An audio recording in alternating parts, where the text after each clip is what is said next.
day and welcome to Darling Stadium. Tonight, the Phoebus Phantoms come to Darling Stadium and take on the Bethel Bruins. Mike Hauser along with Paul Rowe, Brent Musgrove, and Mr. Bob Killen down there doing the stats for us tonight here at a warm Friday evening, especially for November.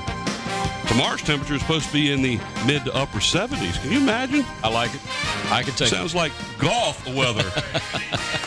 Bethel comes in here after a defeat last week at hands of the Woodside Wolverines by a 33-7 score. The Phantoms, 20-10 victors over the Warwick Raiders last week. Well, we're here. This is the last regular season game of the Peninsula District this year. Both teams have played their season, and Phoebus is definitely the one who has come out ahead. Let's send it down to Brent as he's down there talking with the coach of the Phoebus Phantoms, Bill D. Do it this way. A whole lot easier to put them. Thanks, Mike. I'm here with Coach D, Phoebus Phantoms. Great year, 8-1 coming into tonight. Top-seeded team in the state in Division 5.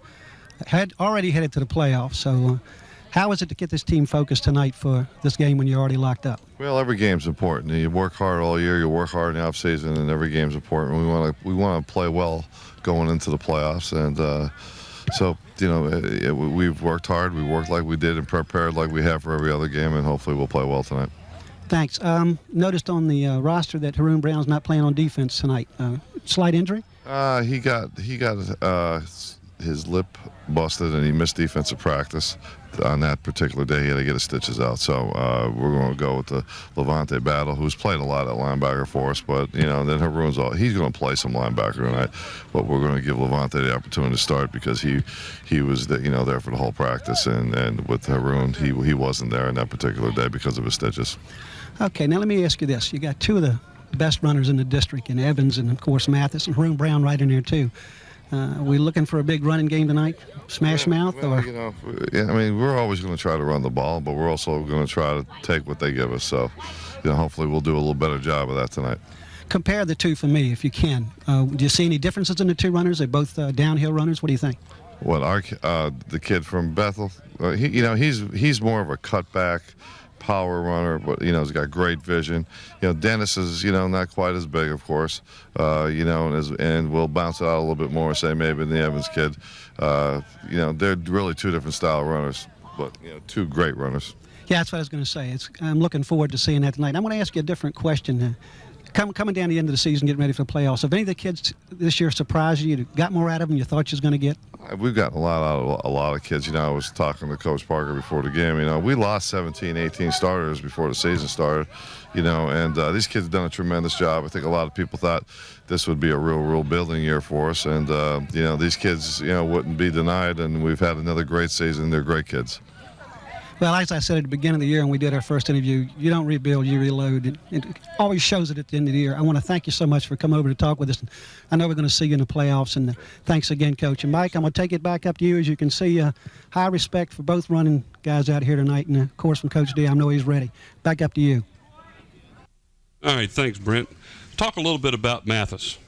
Well, Mike, what a job he's done this year. He's done a great job. Mathis, of course, as you heard, is their main go-to guy. He's the one that's going to do the running. He's got 195 attempts already this year. He's over 1,000 yards, 1,427 yards. He's averaging 158.6 yards per game. You're talking about a solid running back here, and Phoebus runs their offense around him. Well, it's really amazing how year after year after year the Phantoms come up with the number one rusher in the league. Take as an example, a few years back, you had the Adivi brothers that were great.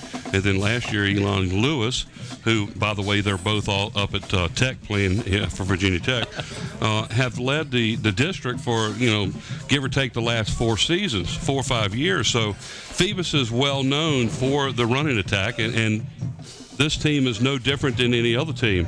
Let's go ahead and send it down where Brent has Coach Parker of the Bethel Bruins, as he will be down there chatting about tonight's game. Thanks again, Mike. Paul, I'm here with Coach Parker from Bethel High School. Coach, thanks for coming over again to see us. Coming in tonight 4-5. Got a great start to the season. We got to do the game 2 weeks ago where y'all had a really good game and penalties killed 2 of your touchdowns. You had another one on the goal line. focus of the kids, what do you attribute it to at this point? Well, you know, things like that happen in ball games. It's very important that we play a disciplined ball game and we execute what we need to do. Well, I got the chance to watch John Tell Evans 3 or 4 times this year. I came a couple of times when we weren't doing games. Quite impressed. This is a sophomore, and as Coach D even complimented him early in our interview. Tell us, has he been a surprise for you, or was everything you expected? A pleasant surprise. You know, we had expectations that he would do well for us, and he's really surpassed any of our expectations, and, you know, we look forward to the future. Let me ask you another question, just speaking about players. Any other players that have come around better than you thought they would in the beginning of the year that look really promising for you later?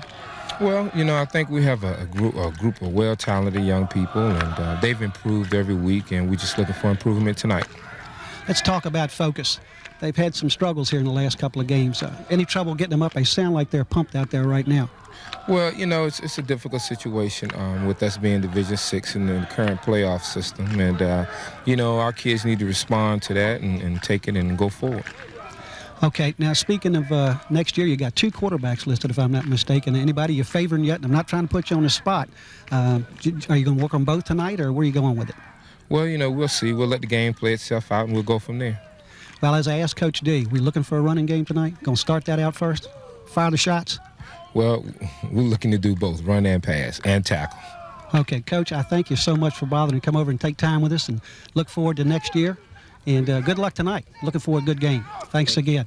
Well, guys, it's back up to you. I think we're going to see a running game tonight, but I'm hoping we get to see a little bit of Arsenal in the air because we got some young quarterbacks, and see how it turns out. Back up to you guys. Thanks. Thanks, Brent. Great job down there. Tonight's game is brought to you in part by Zoom Sitco with locations throughout the peninsula. Subway located at 1807 East Pembroke Avenue, where you can get great subs, salads, and wraps.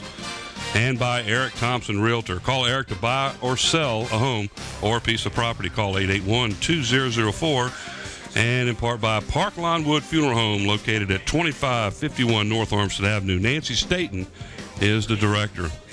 Talk a little bit, Paul, about the running game of the Bethel Bruins. They have a young man who has been the workhorse, so to speak. We talked a little bit about Mathis and the fact that he had 195 carries, but the other person that we didn't talk about was for Brown was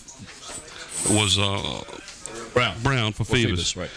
You add the 2 up, and it pretty much equals to basically what Mr. Evans has done individually for the Bethel Bruins. That's correct, Mike. John Tell Evans is the running back for the Bethel Bruins. They're averaging about 208 yards rushing per game, and Evans is averaging 144.2 of those himself. They've gone to him 230 times in the 9 games they've played already. Lots. He That's goes a lot of left, runs. he goes right. He's amassed about 1,300 yards. He's about 2 yards shy of 1,300 yards so far this season. Has 7 touchdowns. He is their attack. Tonight, Mike, we're going to see a running game from both sides of the ball today. Bethel with their running attack with John Tell Evans, and, of course, Phoebus with their dual attack of Mathis and Brown, Mr. Lightning and Mr. Thunder, as we refer to him up here. Well, I think the main thing that Bethel is going to have to do tonight is they're going to have to contain Phoebus's running attack, and their defense is capable of doing that if they play their game. If they play the game, If they don't, if they play error-free game, they can play against anybody in this district. They have shown that. Prime example, 2 weeks ago, right here on TV, we had them against the Kickingham Warriors, 2 touchdowns that they scored, and penalties brought them back and took them away from them. And plus, they were on the 1-yard line, so they're kind of like their own enemy when they make the mistakes on the field. And that's one of the things that we have talked about in the past and on and off the air was Bethel has a good ball club. They just they don't quite have the discipline that is needed to make sure that they don't make some of these critical mistakes. You're exactly right, Mike. And Brent referred to something else, too, when he was interviewing the coach earlier today. Bethel is coming off 3 straight losses, and it's hard to focus, especially when you have a game like we were just talking about against Kickingham, where it seemed like everything they did right got taken back. They scored a touchdown. It came back for penalties. They got down on the one. They lost the ball. But these kids have to refocus tonight, and that's going to be the big challenge for Bethel, is to focus on what they're doing and get their game going again and forget what happened in these last 3 games. Well, in all honesty, they've been in pretty much every game they play. Out of the 9 games that they played, they've been close. They, with the exception of last week against a very, very good and tough Woodside team, who we will talk a little bit about later on when we get into the playoff scenarios, right, and how they may have a chance to make the playoffs, depending upon how they do with their game tomorrow against the Crabbers here tomorrow afternoon. Down on the field right now is the captains, as the referee is down there, and looks like he's down there doing a lot of talking tonight.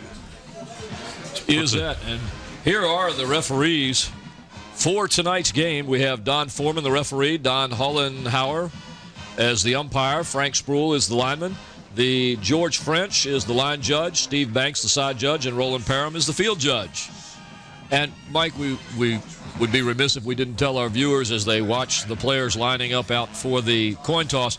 Tonight is the senior night for the Bethel Bruins, and if I am correct, and I think I am, what you're looking at are the senior players for the Bethel High School football team as they were honored prior to the game tonight. They have a lot of seniors on this team, and if they play as seniors, they've got a chance to win this game. And I can tell you right now, there's a lot of people out there that are very, very skeptical about the way Bethel plays and their chances with Phoebus. But every year in and year out, this game between these two teams have been extremely, extremely tight, no matter how good or bad a team is.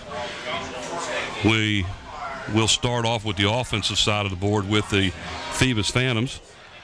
As they bring it up there, we'll give them to you.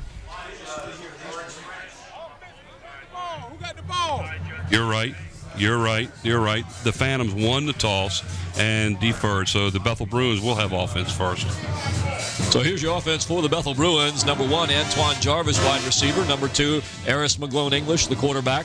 Number 11, Trenton Blow, the fullback. Number 14, Jontel Evans, the running back. Number 51, Philip Douglas, guard. Number 55, Clifford Buckeridge, tackle. Number 65, Brian Hopday, center. Number 66, Michael Williams, guard. Number 75, Darian Harris, tackle. Number 83, William Weaver, wide receiver. And number 89, Drew Copley, the tight end.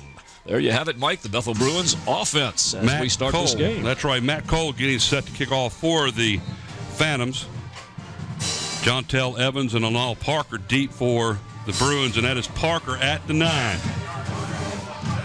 Down to the 25-yard line where he is brought down. And since we've already given the offense, we'll throw up the defense for the Phantoms. Here they are. And here is your Phoebus defense. Number 5, Aaron Hawkins, linebacker. Number 7, Landon Givers, the defensive end. Number 8, Nathaniel Holly, the safety. Number 9, Derek Davenport, corner. Number 11, Darius McMillan, linebacker. Number 15, Charlie Smith, linebacker. Number 35, Levante Battle, linebacker. Number 44, Alondis Beggs, defensive end. Number 58, Tony Lyles, nose guard. Number 62, Dominic Davenport, tackle. And number 84, Reed Evans, center, corner. All right, the first play of the night was the starting quarterback tonight is Eddie Baycoat as he hands the ball off to Jontel Evans. Looks like he got back almost to the line of scrimmage. We'll call it second down and 10. No gain on a first down. Again, Teddy Baycoat, the quarterback for the Bruins. In the shotgun, kind of low. Hands the ball off to Evans up the middle. What a hole outside the 40. Down to about the 43-yard line, where he is brought down by Levante Battle, number 35 of the Phoebus Phantoms. Great run. Mike, right off the bat, we see the talent of Evans as he takes this ball, gets a good block, a nice open hole, gets it downfield before he's finally brought down. We see the power of the Bethel running attack. A nice gain by Evans on that second down and 10. First and 10 now at the 43 for the Bruins. Now under center. Back to pass is Baycoat. It is completed. Out there to number 89. Gets away from that tackle. That number 89 is Drew Copley. Mike, he's finally brought down by Nathaniel Motley, number 8. He broke away from 2 tacklers on the far side. It looks like the ball got loose. I believe he fumbled the ball. Let's see if we see it. There's the catch, and you can see he gets loose right here. Nathaniel Motley, number 8, hits him, and he loses the ball. Question is whether the Phantoms, it's still, well, when he cut it off, we can still see the ball sitting on the in the field of play. Either way, the Phantoms, according to the referees, have recovered the fumble and will take over 1st and 10 at their own 43-yard line. So a turnover by the Bethel Bruins early in the game. Taj Boyd is the quarterback, and he drops back and throws a deep pass down the left sideline. That could be very well interference, and he did not get the call, but the play was intended for number 12, Donnell Dixon. Take a view of the replay of this, and you'll see the defensive player was face guarding him, put his hands up and was blocking the ball. And you look at him, see? Never even looked to see if the ball was coming. That was Lonell Parker for the Bruins covering on that pass. And evidently that was good coverage. Well, according to the referee, it was. 2nd down and 10. Here's Mathis on a carry. Up the middle, outside the 45 to about the 47. Brought down by the Bruins, number 62, and that is Brandon Ferguson. Gain of about 3 on the play. 2nd down, make that 3rd down and 7 now for the Phantoms at their own 46. The Phantoms come out, show pass on the first play, then go back to their bread and butter with the run. See what they've got up their sleeve here. Taj Boyd again drops back to pass, and down he goes. And it looks like, I believe that is number 69 for the Bruins, who actually got the first hand on him. That's Jared Corbett. It was, and then Trenton Blow came in there to make the final takedown. It almost looked kind of like a busted play. Looked like he was going to do a quick pass, and for whatever reason, I think he got knocked by his own man there. It almost looked as though Reed Evans down here was open, but he never threw it to him. So that's going to bring in Matt Cole to punt the ball for the Phantoms. Back deep for the Bruins, number 22, and that is Markel Wilkins. And he does punt. Nice punt. And he actually lets the ball drop. I thought he would try to caught that one in the air. And nice block. And he fell down. Ooh, late hit, too. Man was already down. But either way, nice run back out to just shy of the 30-yard line. So the Bruins, after giving up a fumble after the pass play, stopped the Phantoms on 4 and out. Watch this replay of the run. Markel Wilkins has an open seam here on the sideline and just loses his footing. Boom. Could have picked up a couple of more yards there, but I'm sure the Bethel Bruins are quite satisfied with the ball on their own 30-yard line, 1st and 10. So Baycoat is still quarterbacking the Bruins. Back to his left is Evans. Baycoat, one of 2 quarterbacks for the Bruins. Here's Evans up the middle again. Gets past one tackler and gets out to about the 33, where he's going to pick up 3 yards on a 1st down play. Nathaniel Motley, number 8, who made the initial stop there, Mike, and then along came Darius McMillan to help out. Here you can watch the handoff. Jontel Evans keeps the legs moving, which is what you have to do if you're going to gain any yardage at all. And he just keeps moving and picks up a couple of yards. Once again, to remind you, he is the workhorse for the Bethel Bruins. The Baycoat drops back in the shotgun again, and there's the snap. Option over to, I believe, Evans. He's going to get outside the 35 to about the 36. It's McMillan, number 11. There, yeah. It was Trenton Blow, number 11. Trenton Blow, that's right. I'm sorry. Darius McMillan plays for Phoebus. That's right. So Blow picks up about 4 yards out to the 37.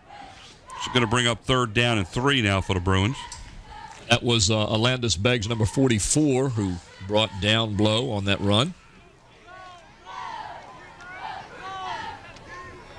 Bethel trying to establish a little bit of a running game here, but they're also threatening with the pass.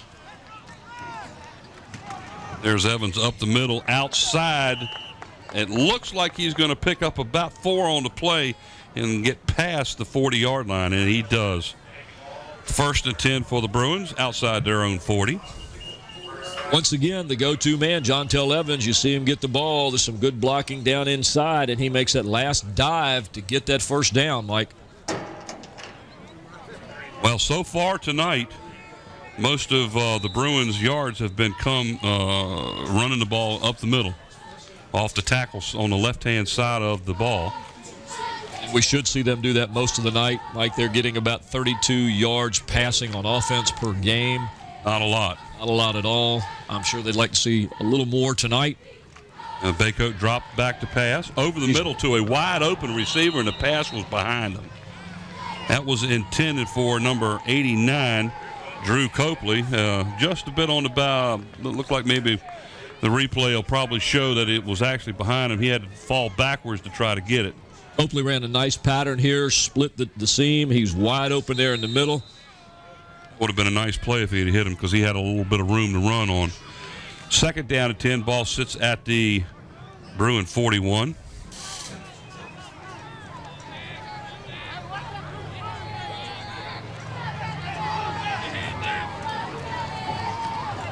Hands the ball off, and I believe is that number 11 on the carry that time, Blow? Yes, sir, that is.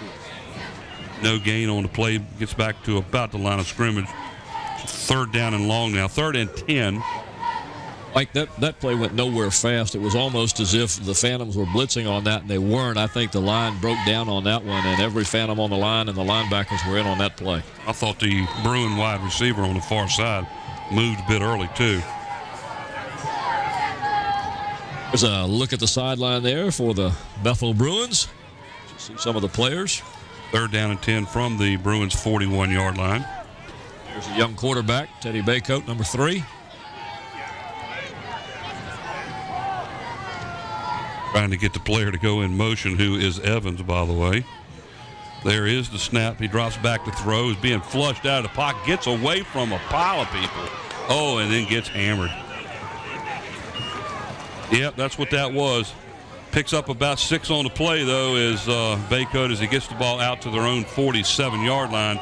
Well short of the first down. That'll bring up 4th down and 4. That was good recovery there. You can see him blitzing from the outside, Mike. Looked like they had him wrapped up, and Baycoat just tucks the ball down and goes right up the middle. And that was Darius McMullen on the stop. Darius McMillan. Anytime you see that blitz coming from the outside, you know you're going to have something open in the middle if you can get there quick. Tyler Blow on the punt for the Bruins. Coming in to take the fair catch for the Phantoms, number 84, is Reed Evans. So a change of possession now as the Phantoms, after giving up a first down, stop them and take over 1st and 10 at their own 34-yard line.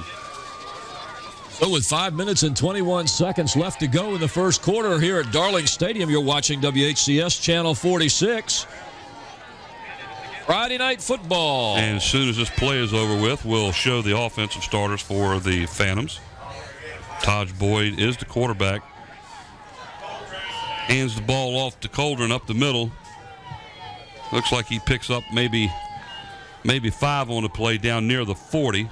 Here's your starting offensive line. And here they are, ladies and gentlemen. Number 10, Taj Boyd, the quarterback. Number 12, Donald Dixon, the split end. Number 27, Dennis Mathis, the tailback. Number 32, Haroon Brown, the fullback. Number 51, Charlie Jones, the left tackle. Number 55, Robbie Davis, the center. Number 62, Dominique Davenport, the left guard. Number 64, Andre Parnell, the right tackle.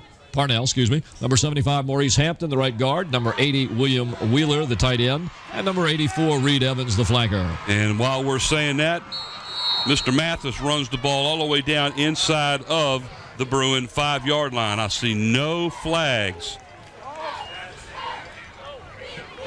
So lightning strikes for the Phoebus Phantoms as they give it to Mathis, the leading rusher in the Peninsula District. And Mike, he just outruns the Bethel defense. 55 yards later, he's pulled down by the Bruins.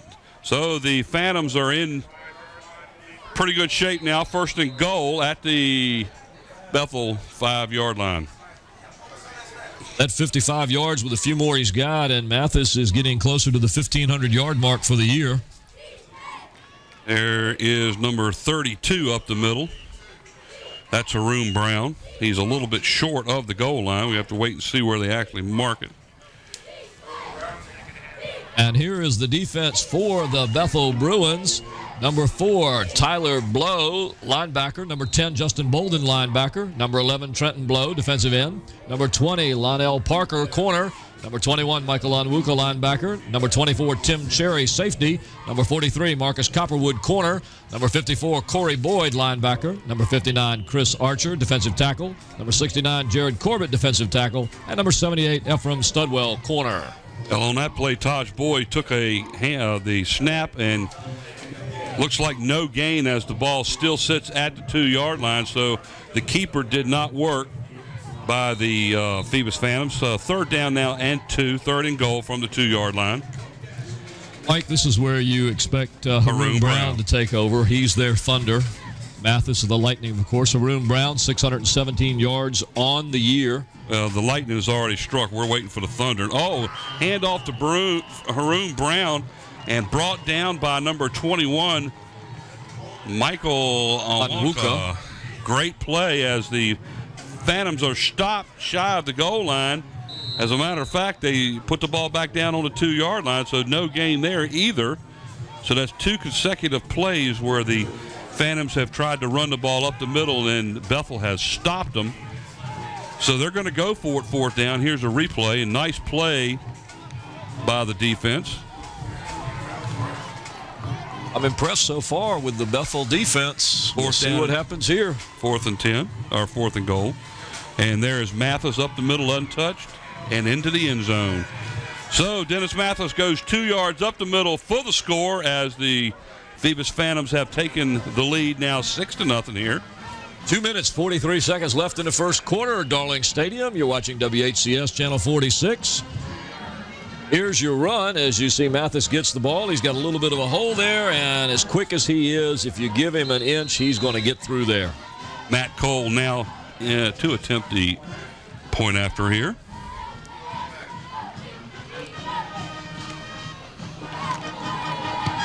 Kicks up, looks pretty good from here, and it is good. So with Cole's extra point, that'll make it Phoebus 7 and Bethel 0. Well, that was an impressive drive, highlighted by that 55-yard scamper.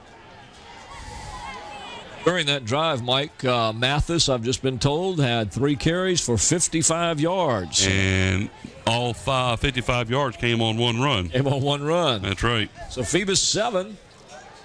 Here's the touchdown. As you see, Mathis, number 27, with that nice hole, goes right on in.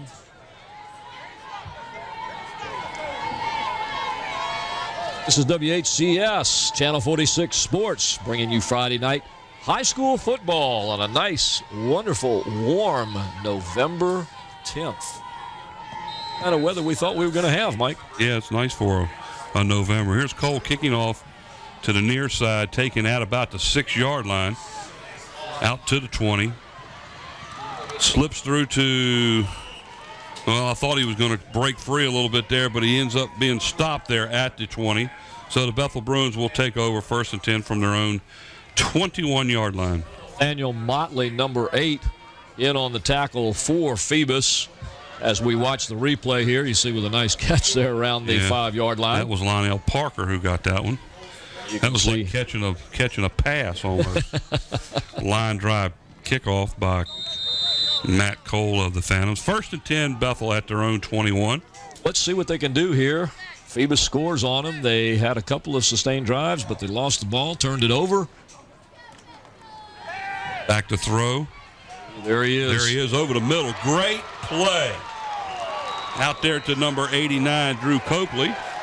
And that makes up for the ball that was thrown behind him earlier as he gets a lot of yards on this play.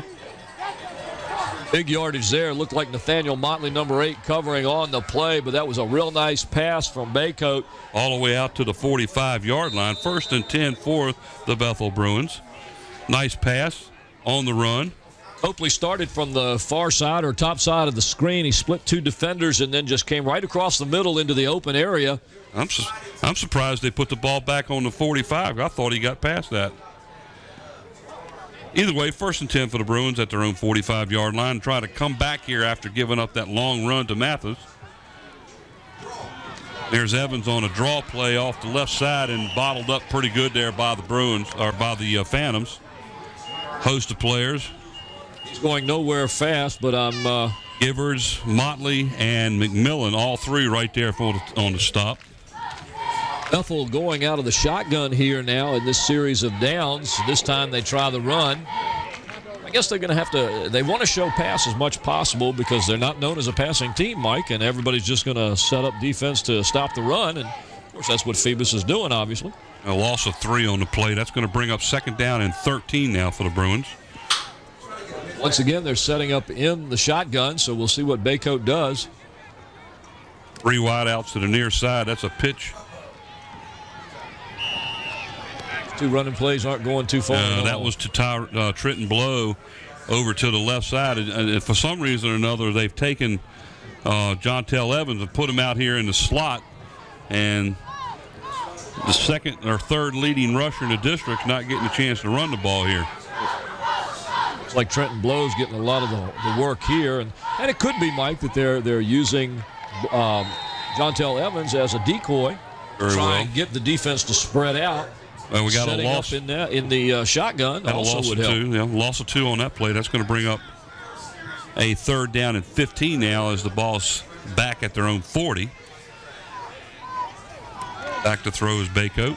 Pass over the middle, open. Like Drew Copley once again. Copley again for about 17 on the play, and that again is good for the 1st down. I think the Bethel Bruins have found something on that left side and across the middle with Copley. He's able to get open here. This is 3 or 4 times now he's been open. Here you can see the replay. This time Copley just kind of goes down the sideline and makes a quick turn in, gets a nice pass, and then he'll pick up 5 more yards after that. A good job of running after he catches the ball.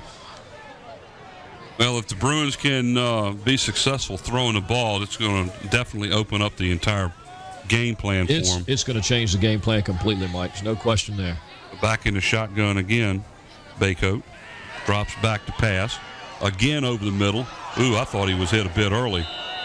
And I believe that one was intended again for Copley, but incomplete is the pass. They had Copley going from the right side this time, but taking that same route across the center. They had another receiver right behind him flaring off the right, and a running back, a safety valve right here that was open, and you can see here's the pass. Hit a little early. No, maybe not. No. Defense there. It might have been just a little bit behind. Nice defense. Turned around on that defense. Yeah, 2nd down and 10 now. The ball sits at the Phantoms 40, inside the 44. Copley up at the top of the screen again rather than down low, but they got 30 receivers out this side. Baycoat takes the snap, pitches the ball this time to Evans. He gets away from one tackler.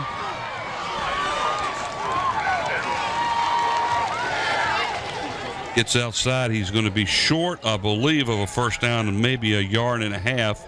Nice run of about 9 there. Got a nice block here if we can catch it. We may not be right there. You see the Bethel player, number 1, waited until the opposing player turned just enough so he didn't get called for a block in the back, and that block sprung him for a few more yards. Now the ball sits at the Phantoms' 35-yard line, 3rd down and maybe 2. Bethel mixing it up on this drive, Mike, and doing fairly well. This will be key right here. We'll see what they do there. This time he's under the center. The snap, there's the handoff to Evans. He's going to be, he picks up a little bit more than a yard, and the referee comes in and doesn't give him anywhere near the spot that he should have got. Like they just moved it back a little bit right there. They did. Absolutely did. Moved it back. So that's going to bring up about a half a yard short. I thought for sure he was past that yard mark. Well, now you can see where he went down right there. His knee's right on. Well, that may have been the case, but the ball was ahead of him, so they got to mark it where the ball is and not where his knee is. He lost a good half a yard, which would have made it a bit closer. 4th down now, and we'll call it 1. And that's going to be the end of the first quarter here at Darling Stadium. Man, the first quarter did fly, didn't Went it? fast. No penalties that I can remember. Your score, the Phoebus Phantoms 7 and the Bethel Bruins 0. You're watching WHCS Channel 46 Sports as we bring you Friday night high school football. And, Mike, we've got a good game here. We've got a great crew out there helping us with this game. And we got a great night. It's wonderful warm. weather. We see a whole bunch of little yellow footballs being thrown up here in the stands by the referees. And I'm surprised By the referees, by the cheerleaders. I'm surprised Brent's not down there trying to get one. Well, Brent's busy right now. You can see that pin over there going a mile an hour. He's doing a great job. So at the end of the first quarter of play, the Phoebus Phantoms out in front of the Bethel Bruins 7-0. The Phoebus Phantoms will, with a win tonight, will be the number 1 seed in the Eastern Region semifinals. That will start next Friday night here. As long as they win this game, they're the automatic number 1 seed. Hampton Crabbers have assured themselves of no worse of the number 2 seed. And they will have a home game next week over at Todd Stadium. Mike just got word here that Jontel Evans, 7 carries in the first quarter, 31 yards. So we're going to go with a 4th down play here, and the Bruins looks like made the Phantoms jump off sides. We have a dead ball foul against the defense, which will result in a first down. So to pick up the first down the easy way. That is our first penalty of the game. Shh, don't say it too much. Don't say it too loud. I think that's one reason why the first quarter went so quickly.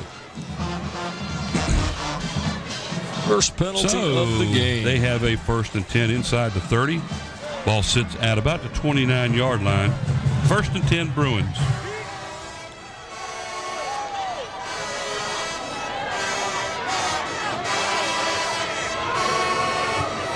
What you got there? Well, I was just looking at Jontel Evans, 7 carries for 31 yards. We got Baycoat, 3 of 5 for 53 yards. So we've got a good split on offense here for the Bruins at the start of this game. There's a handoff to Evans off the left side for maybe 4 yards down shy of the 25-yard line. That will bring up a 2nd down and about 6 now for the Bruins. Here you see the replay. Jontel gets the ball, makes a nice breakaway from the tackle there. And, Michael, we said in the beginning, you and I both didn't look like Jontel Evans was going to get the ball that much as they started to throw and give it to the other runner. But, 31 yards in the first quarter, you multiply that by 4 quarters, you got 120, 130 yards. Darius McMillan on the stop for the Phantoms. We sure have called his name a lot tonight. Now there's a little flare pass out here to the near side at about the 22-yard line. That's going to be a gain of maybe 5. That's going to bring up a 3rd down and 3, it looks like. Depends on where they mark it. That was Drew Copley once again. I think Baycoat has found a target over here, Mike. Again, it's on the left-hand side. Just a short little out pattern. Wrapped up quickly by number 5 for the Phantoms. That's Aaron Hawkins. We'll have a player personnel profile segment here. One of the Bethel Bruin players here before too long. There's a handoff up the middle that it just absolutely had no chance of going anywhere as the ball was handed off to Trenton Blow. So that went nowhere. That's going to end up maybe losing a half a yard to outside of the 22-yard line. Now it is 4th down and a long 2 for the Bruins. Like that's one of those plays where you get the ball and you all of a sudden hit a wall and you go, it almost looked like a scrum, yeah, right? 4th down and a long 2 for the Bruins. This is their 3rd 4th down attempt tonight. I would guess they're going to run again. And they do as the ball's handed off to Evans, who makes a move to the inside, goes outside, cuts back inside, makes a great play all the way down inside the 10-yard line. And they may be marking it back at about the 8. Great run. Pulled away here from 2 tackles, 1 right there, 2 right here. And then, well, he actually gets tripped up. We thought he might have run into one of his own men there, but he gets it tripped up by number 62 of the Phoebus Phantoms, and that is Dominique Davenport. So the Bruins are on the run here, and they're on the move. They're inside the 10 down to about the 8, 1st and goal. Mike, they're looking good. Ooh. There's a handoff to the up back who is Blow, and he gets nowhere. As a matter of fact, he's going to lose 2 yards. The Phoebus Phantom penetration up the middle got by the offensive lineman and just absolutely stopped it for negative gains. Look at Haroon Brown, number 32 now. He wasn't starting on defense tonight, but he's in there, and he just came right through that time and wrapped up the runner, Mike. So now it's second down and still goal. This time the ball sits at the 10. There you see the clock, 9:30 left in the game. 7-0. Excuse me, in the half. Here's Evans on the run. He's bottled up. He's going to lose 2 more yards. Evans is not having success on the outside. That's about 2 or 3 times he's tried the outside. He got around once, but the other 2 times he hasn't. Maurice Hampton on the stop for the Phantoms. He's got a lead blocker out there, but unfortunately he's got 4 defenders out there. Along with Darius McMillan. And I'll tell you, Darius McMillan's been all over the field tonight.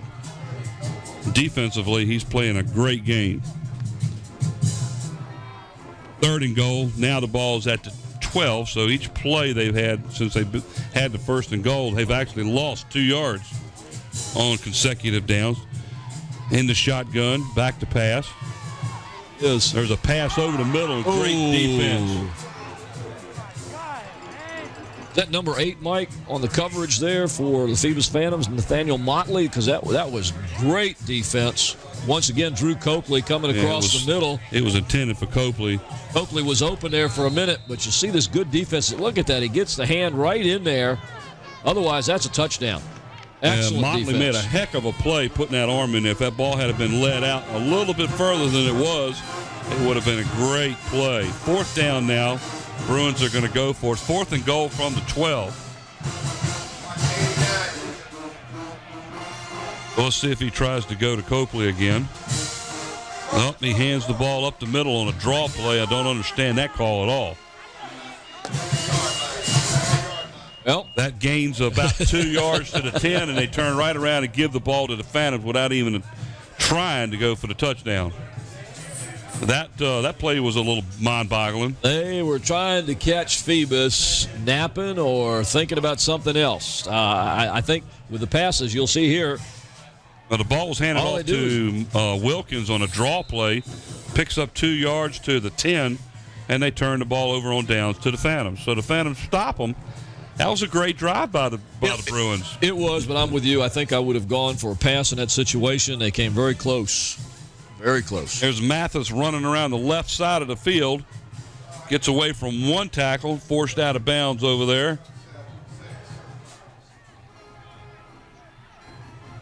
Once and I believe he's forced out of bounds by number 54, yeah, Corey Boyd. I couldn't quite see that either. Yeah, and I believe that was Boyd on the tackle.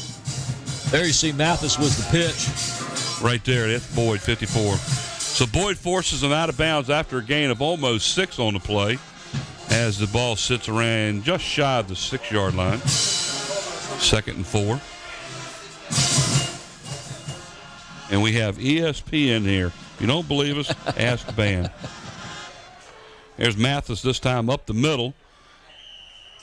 Looks like he pushes just hair shy of the 20-yard line, so this is probably going to be a 3rd down.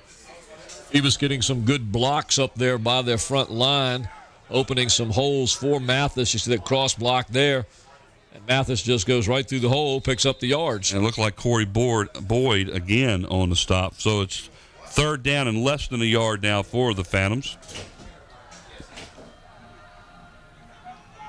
Bethel bunching up on defense against the run. Handoff up the middle, I believe it's to Brown. And he kind of bulls his way up for about 3 yards, and that's going to give the Phantoms a 1st down. That was second effort surge on that one, Mike, as Haroon Brown, Mr. Thunder, comes through the line. And you can see it almost stop there, and then the line just has this surge that gets him that extra couple of yards. You see some of the happy fans in the stands there? 1st and 10 for the Phantoms at their own 23-yard line as they try to kind of just control the game on the ground. No, they can do that, as evidenced by the yardage that they get per game. Boyd hands the ball off to, oh my goodness. Number 4, the Bethel Bruins, Tyler Blow, stood him up right there. Dennis Mathis didn't have a chance there because once he got the ball, it was on his back. Watch the replay as he hands it, gets barely through the line. He left his feet, and that was all she wrote. Caught him in midair there, Mike. Great job there by camera crew. Tyler Blow for the Bethel Bruins on the defense. Second down, and give him a yard. Second down and 9. Tough yard to get that time, too.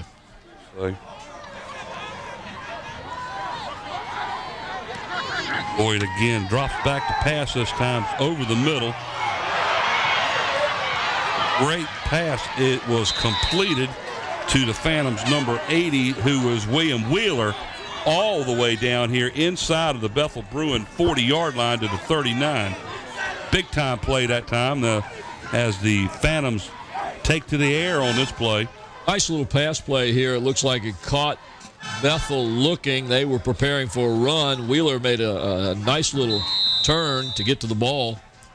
Picks up another 5 or 6 yards after he catches it. Antone Jarvis for the Bruins on the stop, but not before a big play by the Phantoms. Gets the ball 1st and 10 at the Bethel Bruin 39-yard line. Both teams using the pass to kind of open up. Here's Mathis again as he barely gets back to the 40-yard line. Good defense that time, Mike. Good defense by Trenton Blow again as he was there to help bring him down. There's a picture of Tracy Parker of the Bethel Bruins trying to get his players to get psyched up out there and play a little bit harder. I think he's doing a pretty good job. Yeah, we were talking about focus earlier before the game, Mike, and it appears they are focused tonight. They're playing some very good defense, and their offense is beginning to move. Second down and almost 11 now. Back to pass is Boyd. Out to the left flat. And that was almost completed. Almost a great play there. Good defense by number 22 defending on the play. Knocked that one away. That was Markel Wilkins. I believe it was Wheeler, but we never got a chance to see his number. See if our camera crew gets it. Quite tell from there. Great defensive play in breaking that pass up because it just a little bit higher, and I think he'd have got that one. It looks like it was actually number 22 out there. That was Markel Wilkins, the defender. Sterling Perry was the intended receiver, according to our statisticians over here. So we'll go with 22s. That. Nice pitch out to Mathis as Boyd waited until the last minute to pitch it out. He's going to be stopped short of the first down, though, as let's see, the Phantoms are going to end up with about a 4th down and 2. 4th and 2. That was Jarrett Corbett, number 69, that made that tackle, and I tell you what, if he hadn't gotten him, he was going to go a long ways. For at least a first down and probably 5 or 10 more yards. So a nice tackle by Jarrett Corbett, number 69 of the Bethel Bruins. So let's call it 4th down and 3 now for the Phantoms as they are on the move, left to right as we watch it here up at Darling Stadium in the press box. Clock is on the move, too. 4:35 left in the first half. Timeout now is called by the... Timeout, Phoebus. By the Phantoms. And that's our first timeout. 4:35 left in the first half here at Darling Stadium. Phoebus 7 and Bethel 0. And ladies and gentlemen, this is WHCS Channel 46. And tonight we've got our great production crew, as we always do. We have on cameras Nate Braxton, Susan Bowers, Ron Baton, Steve Fryer. On the crane, Jeremy Ferries and Monique Boyd. Graphics, Andy Foley. Slow motion, Mike Nowinski. Camera controls, Sarah Myers. Production assistant, Renee Camden. Audio and chief engineer, John Taros. The director, Scotty Bowers. And up in the booth, I'm Paul Rowe, along with Mike Hauser and Brent Musgrove. Talk a little about a player profile here. We've already called the young man's name considerably amount of times today, as they will bring his picture and his profile up. And there it is. There he is, folks. This is a young man from Bethel High School. His name is Jared Corbett. Jared is 17 years old. He's a senior at Bethel. He has a 3.3, Mike, a 3.3 GPA. We're talking about a young man that is doing very well academically.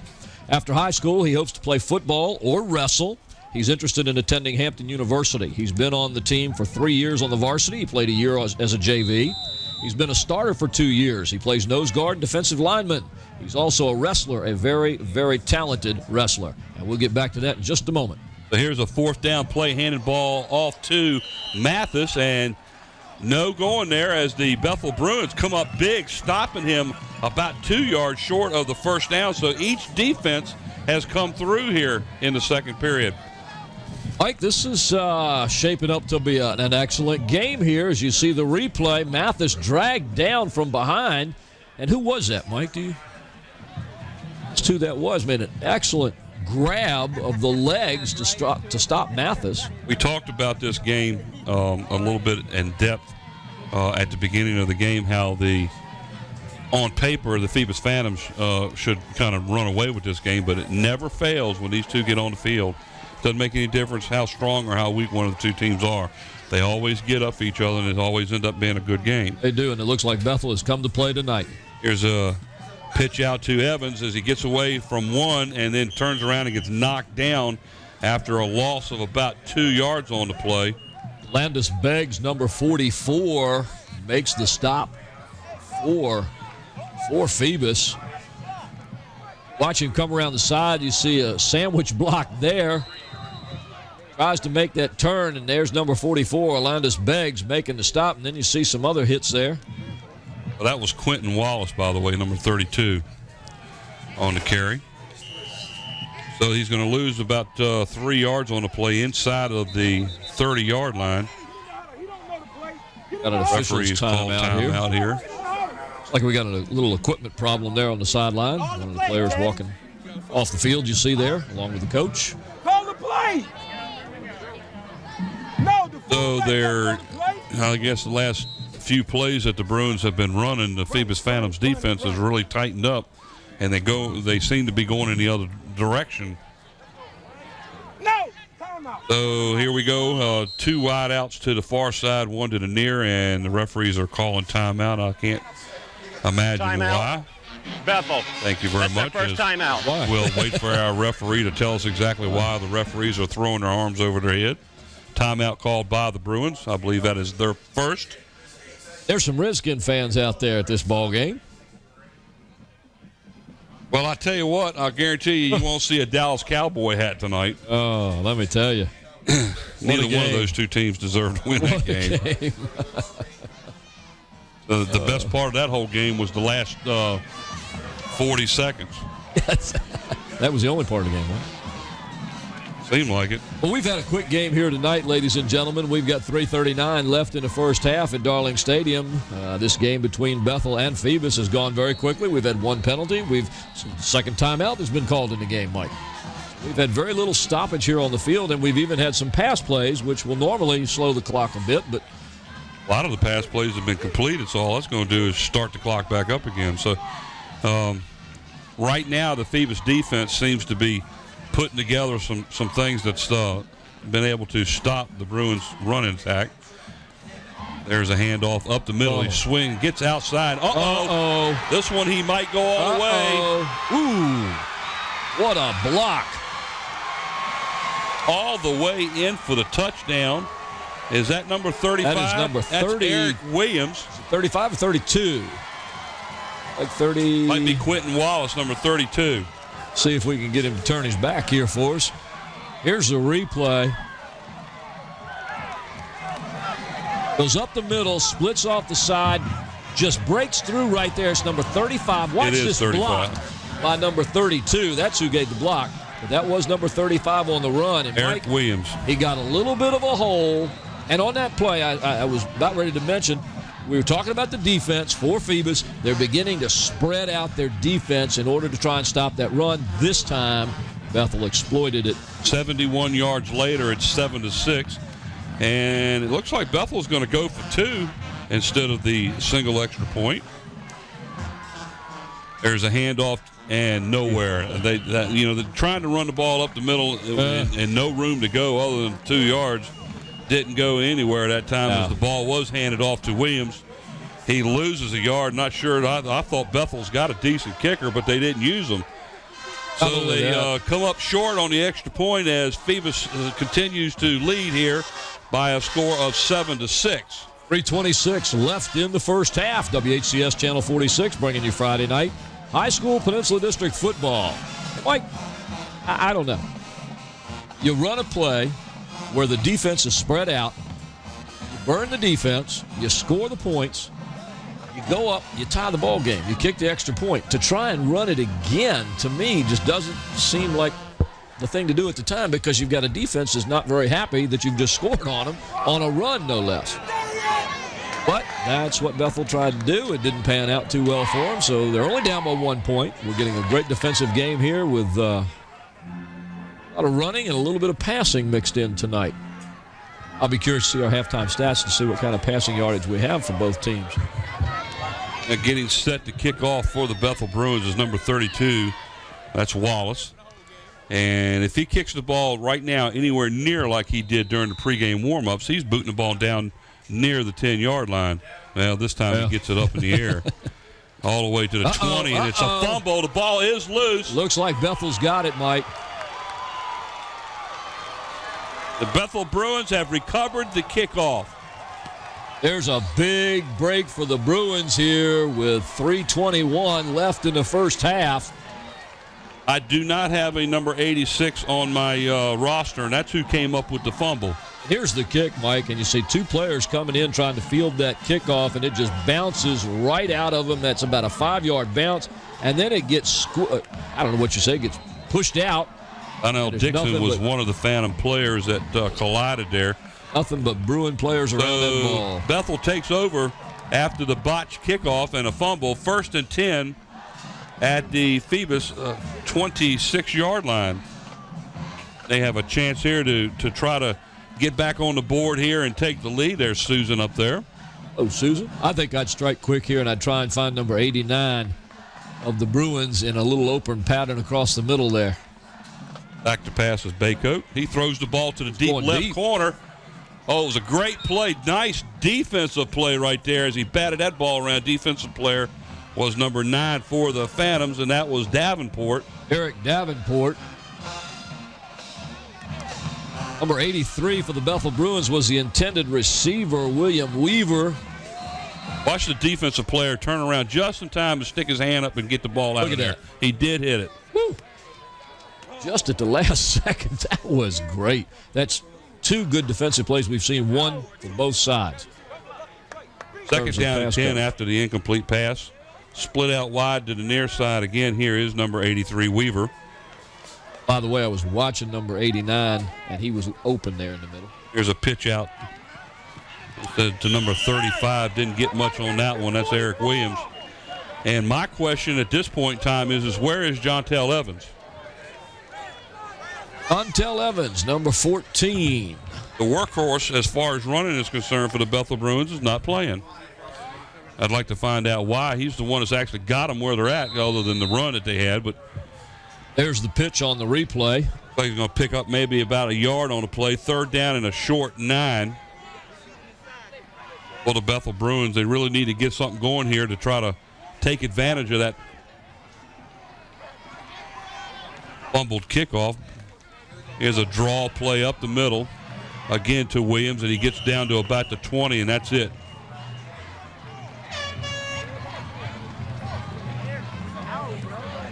Like he's brought down by number 44. That's Biggs for the Phantoms. Ondus Biggs. Nice hole there, and he cuts up inside to pick up a few more yards. 4th down and 4 now with the ball resting at the 20-yard line. It looks like Bethel's going to call a timeout here. Ow, that one hurt. We have a timeout. Bethel. Thank you very much. Second timeout of the half. Thank you very much. And referee decided to cut the mic on just as he blew the whistle. Not a smart thing to do sometimes. Not when it's in our ears. 2:01 left in the first half at Darling Stadium. You're watching WHCS Channel 46. Paul Rowe along with Mike Hauser and Brett Musgrove up in the booth. Watching the Phoebus Phantoms as they have a 7-6 lead over Bethel. Ball sits at the 20-yard line. 4th down and 4 for the Bruins. Watching a good game, folks. If you're watching this one, you're seeing two teams that are slugging it out here. Defense is playing hard. There's one of our area coaches, Mr. Mike Smith, coming into the stadium. I'm sure he's going to be checking the game out. If things go as they go, both Hampton and Phoebus, Mike, will make it into the playoffs, and there's always a chance that they could meet again. That's right. If they both win their first game, they will play each other again this year, right here on this field for the Eastern Region Championship game, with something that we've been become accustomed to seeing in this area. All right, 4th down and 4. 2 wide outs to the far side, 1 to the near side. Again, back in there. I don't understand the play calling here. I really don't. I mean, they need to open it up again. They were working real well when they were throwing those passes and then running. That's twice in a row now that they've been down here, and he's called the same play, and the defense is standing there waiting on it. And how many times have they done the draw now? 4 times? You hate to question play call. Well, it's not that we're questioning. It's just it's not working right now. What is working, he goes away from. So they turn the ball over on downs as they're not successful on doing anything after picking up the first down from the kickoff. I mean, they had 1st and 10 inside the 30, and Phoebus takes the ball back over here, and this is Haroon Brown up the middle. Looks like he might get back to the line of scrimmage, and that's it. Nice defensive play by the Bruins, number 21, Michael Onwuka. He comes from the outside, slides across, and makes a nice stop. Watch him see him on the bottom of the screen here. Gets around and boom, right in there. Oh, he's like a predator for his prey. I'll tell you what, Bethel's defense is playing a great game tonight. They're very aggressive. With the exception of that long pass, they've been able to contain the running game of the Phantoms tonight. They've done a great job stopping Mathis. Boyd drops back to throw the deep ball down the left sideline. In and out of his hands. That ball intended for number 12 of the Phantoms. That's Donnell Dixon. If you see the replay, you'll notice that ball was in his hands and back out. And he had Lonnell Parker just beat at the last second there. But what a great pass that was. It was put right on the money. Watch this. He had him by a couple of yards. Just got past him by 2 steps. The ball is in and out. I tell you what, that's a pretty pass, and he almost came up with that. Great job. Great job by our camera crew. Yeah, boy, that brings up 3rd down and 10. Boyd is in the shotgun. He drops back. It looks like a little flare pass coming here, and it is. And it was intended for Mathis. It's going to be a pitch overthrown, incomplete. So, again, the Bethel Bruins defense has done their job. They have put pressure on him that time. And on that incomplete pass, it stops the clock with 1:06 to go. So the Bruins will get the ball back. Look at this pressure from the top of the screen, and he hears the feet coming. That looked like number 49. I guarantee you, if he had caught the ball, they had 2 defenders there ready to put him straight down. So Corey Dickerson coming from the outside forces that play, and the young quarterback for Phoebus, sophomore, I believe. Back deep to take the punt, Markel Wilkins. This is Boyd back to punt the ball for the Phantoms. Line drive, punt, and Williams is backing up away from the ball instead of going after it, and he lets the ball drop, and the Phantoms will be down in the ball at the Bethel 42-yard line, so Bethel will take over 1st and 10. Again, their defense is playing great tonight, and they're handling Phoebus's offense, with the exception of that one drive, pretty handily. They are that, Mike. They're playing very tough. Anytime you can contain Mathis, and we've hardly heard from Brown at all. Of course, usually Brown is the man in the red zone inside the 20. He's the one they go to pound it, and finally get it in. And there's young Monique. Yep. Hello, Monique. Can you hear me? If she looks to her right, looks down, and she's smiling, she needs to turn around and wave so everybody sees her. Go ahead and wave. She's a beautiful young lady. There you go. You need to see her, folks. All right, she's just fabulous. 1st and 10 for the Bruins at their own 20, make it the 42-yard line. Back to pass is Baycoat over the middle, way overthrown. It should have been intercepted. And there was nobody out there but Phantoms, Michael. And I tell you what, that ball, Nathaniel Motley is really shooting himself because he should have been the offensive receiver on that one. Because, I mean, the ball goes through his arms like he was the offensive receiver. Watch this. I got it. It's for me.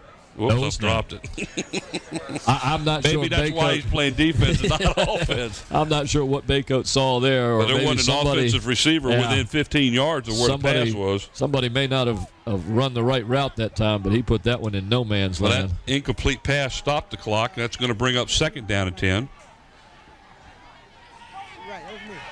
Again, back to throw. Got a man underneath. This time he throws it down the deep left sideline, and I believe this time it is intercepted. He had a man on the left side over here underneath the defense that was open, and once again he opted to go deep.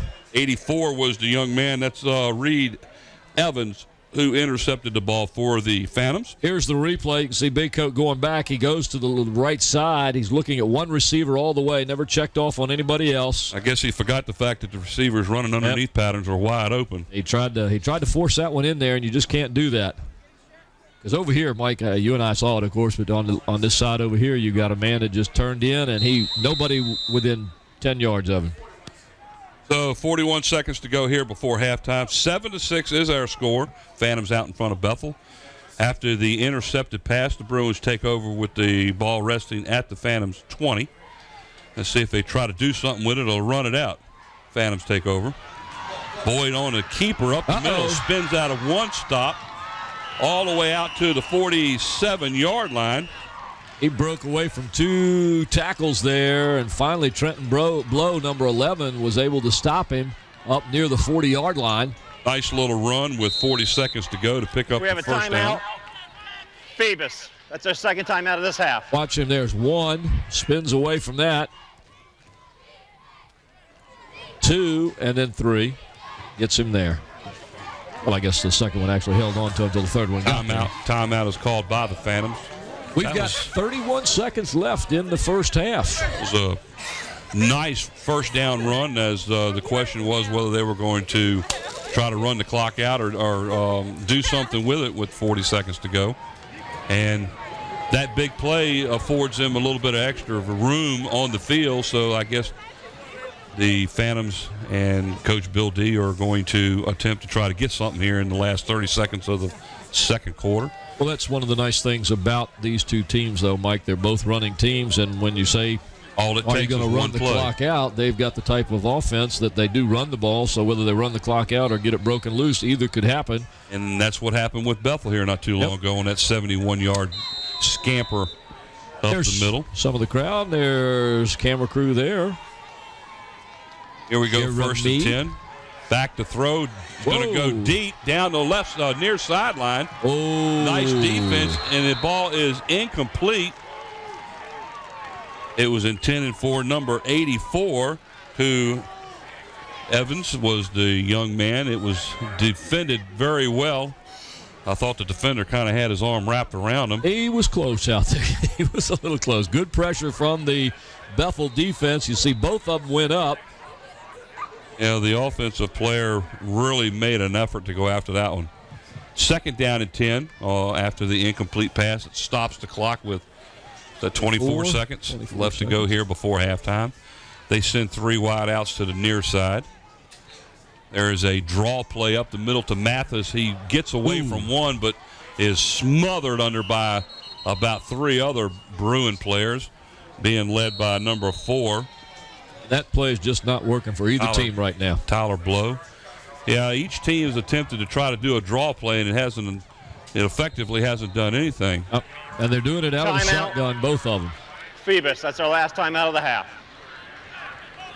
But with 4 seconds to go here before the halftime, maybe they're going to throw a Hail Mary?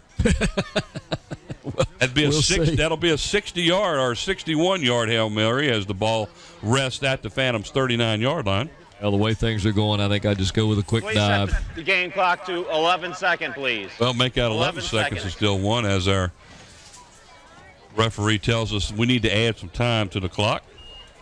Added about 7 seconds now, so that'll be 11. There you see a shot on the sideline. The Bethel Bruins. Yeah, that pitcher looks a little bit on the green side. Oh, I can see why it is now.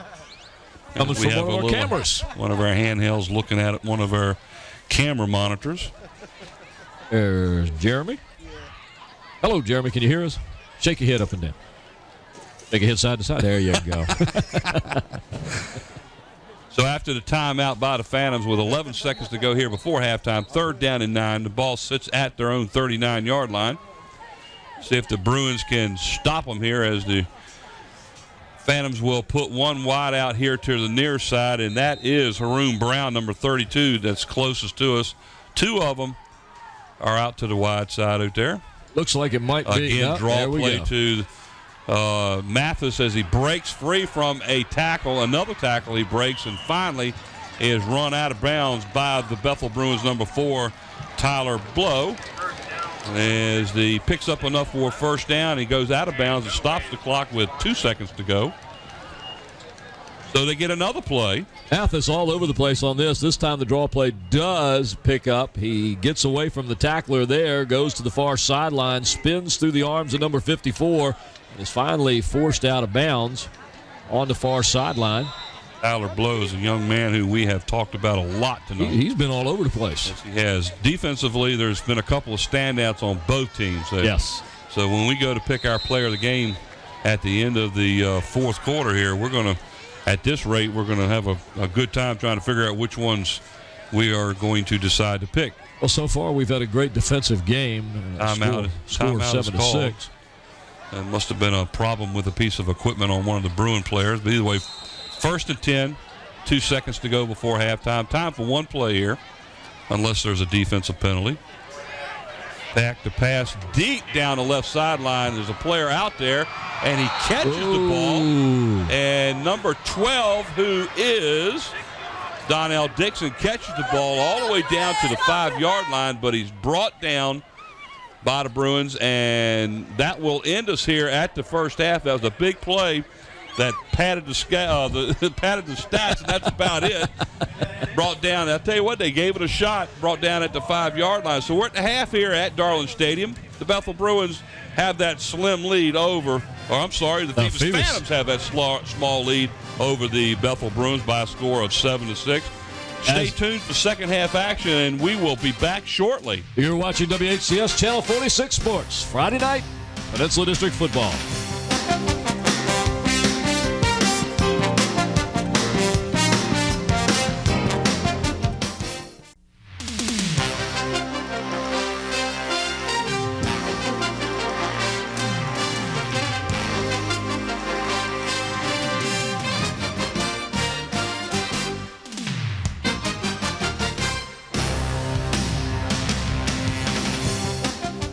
Hello, everybody. Welcome back here to Darling Stadium. Mike Hauser along with Paul Rowe and Mr. Musgrove over there with our stats on the night. Stats on the night is the big deal, along with Bob Killen also.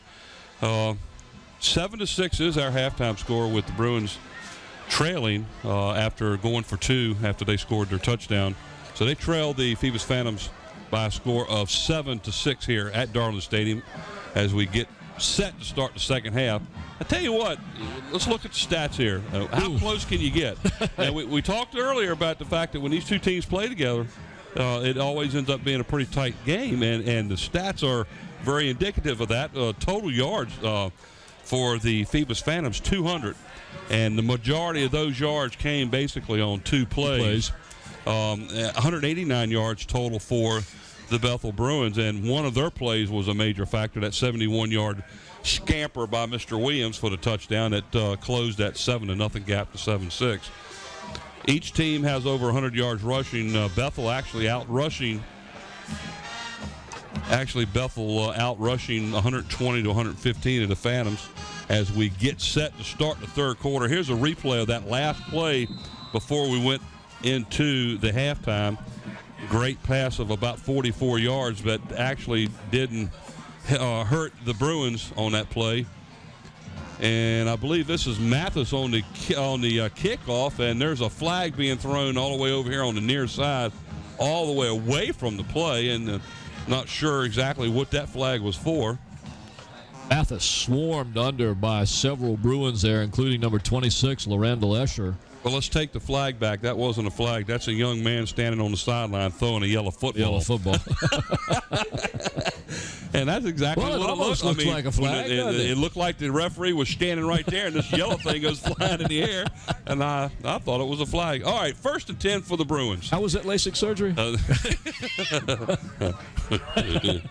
yeah. There's a handoff to Mathis as he gets by the first tackler, and he's picks up about 4 yards on the play and brought down by the Bruins. I believe that's number 24, or 21, right? Michael Anwuka, number 21. We've called his name a considerable amount of times tonight here in the first half. He's getting some nice encouragement there on the sidelines from the coach after that tackle. Player of the game awards we will be picking, as we do each and every game, as we pick a player from each team. And, Mike, I'm looking at defensive players. This has been a defensive game. Boyd drops back, pitches the ball outside here to Mathis, gets free, picks up about 8 yards on the play to the 35-yard line. That's going to be good enough for a first down for the Phantoms. Making the stop for the Bruins, number 22, Markel Wilkins. The pitch comes to the near side. Markel Wilkins fights off the block and makes the tackle. And look who else was there, too, as number 4, Tyler Blow, who has been in almost every defensive play today.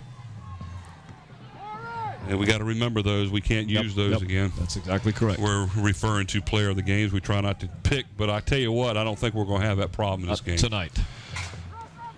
There's another handoff to Mr. Mathis up the middle, and is brought down by the Bruins after a 5-yard gain, as he gets the ball to the 40-yard line, and we have a Bethel Bruin still on the ground, and that is the young man who actually was on the bottom side of that tackle. Right, he's the one that made the tackle there, and looks like he got shook up just a little bit. So we have an official's timeout here, and since we have an official's timeout, we'll talk a little bit about the stats from the first half. 120 yards of rushing for Bethel in the first half. 5 carries was Williams. He had 69 yards total, and he had a 71-yard run for a touchdown, but he's had a lot of carries after that were in negative yards, hence the total of 69. 4 of 10 passing for 56 yards for the Bruins, and his favorite target was number 89, Drew Copley. He had 3 receptions for 44 yards. That was mostly early in the game, and then he went away from it. They had 8 first downs. They fumbled the ball once, losing it. The Bethel Bruins were not penalized in the first half, which is something that is a rarity in football nowadays. As a matter of fact, 1 penalty was called in the entire game, and that was by the Bruins. It was a 5-yard offside penalty early in the first quarter. Over on the Phantom side, they had 19 rushes for 115 yards, and that the leading rusher was Dennis Mathis for 85 yards on 11 carries, along with his 2-yard touchdown run there in the first quarter. 2 of 7 passing for 79 yards. Let's see the replay of that last play that where we have one of the Bethel players maybe gets kicked in the head. Let's see it. See if we can see how this pans out here. See him coming through. You've got a player on the ground. Is that the player on the ground there? He gets kicked right there. Or is it this player as he comes around? Hard to tell which player it is there. Well, he's standing up. He's basically being... Number 4 is what it looked like there. Again, we think it's number 4, but we can't. We still can't. Blow. That's who it is. There it is. That's Tyler a young Blow. man that's been in almost every play tonight. Very aggressive defensive player. And we've already, by the way, we haven't said it yet, we've already had 1 Bruin player knocked out of the game. That's unfortunate for the Bruins. Number 14, Jontel Evans, is out with a slight concussion, so you won't see him again tonight, we don't think. That's the reason why we were questioning that, or I was questioning that towards the end of the first half. We hadn't seen him for a while, didn't know at the time, but now we do know he has a minor concussion. Mathis, again, on the carry up the middle for about 2 yards to about the 47. Make it the 42. It's going to bring up a 3rd and long for the Phantoms. Here's the replay on that. 3rd down and 4. Quick handoff, just kind of eludes a couple of tacklers there, maybe gets a yard or two. So 3rd down and a little bit under 4 now for the Phantoms. Trying to draw the Bruins offside, did not do it. And this is something I really like to see when they try to pull somebody off and can't do it. They go ahead and run the play. And they hand the ball like off the middle to Haroon Brown. He is going to be stopped about a yard and a half shy of the first down with, we believe, is Trenton Blow on the tackle, number 11. Here's a replay. You see Haroon Brown, who usually picks up this yardage, is stopped by the tough Bethel Bruin defense tonight, Mike. Another player, number 21, Michael Onwuka. How do you pronounce it? Onwuka. Michael Onwuka. So 4th down and about a yard and a half as number 95, Matt Cole, comes in to punt the ball away for the Phantoms, as the Bruins have held here. Deep to receive the punt is number 22, Markel Wilkins, for the Bruins. A little bit of confusion back here. Now they get set.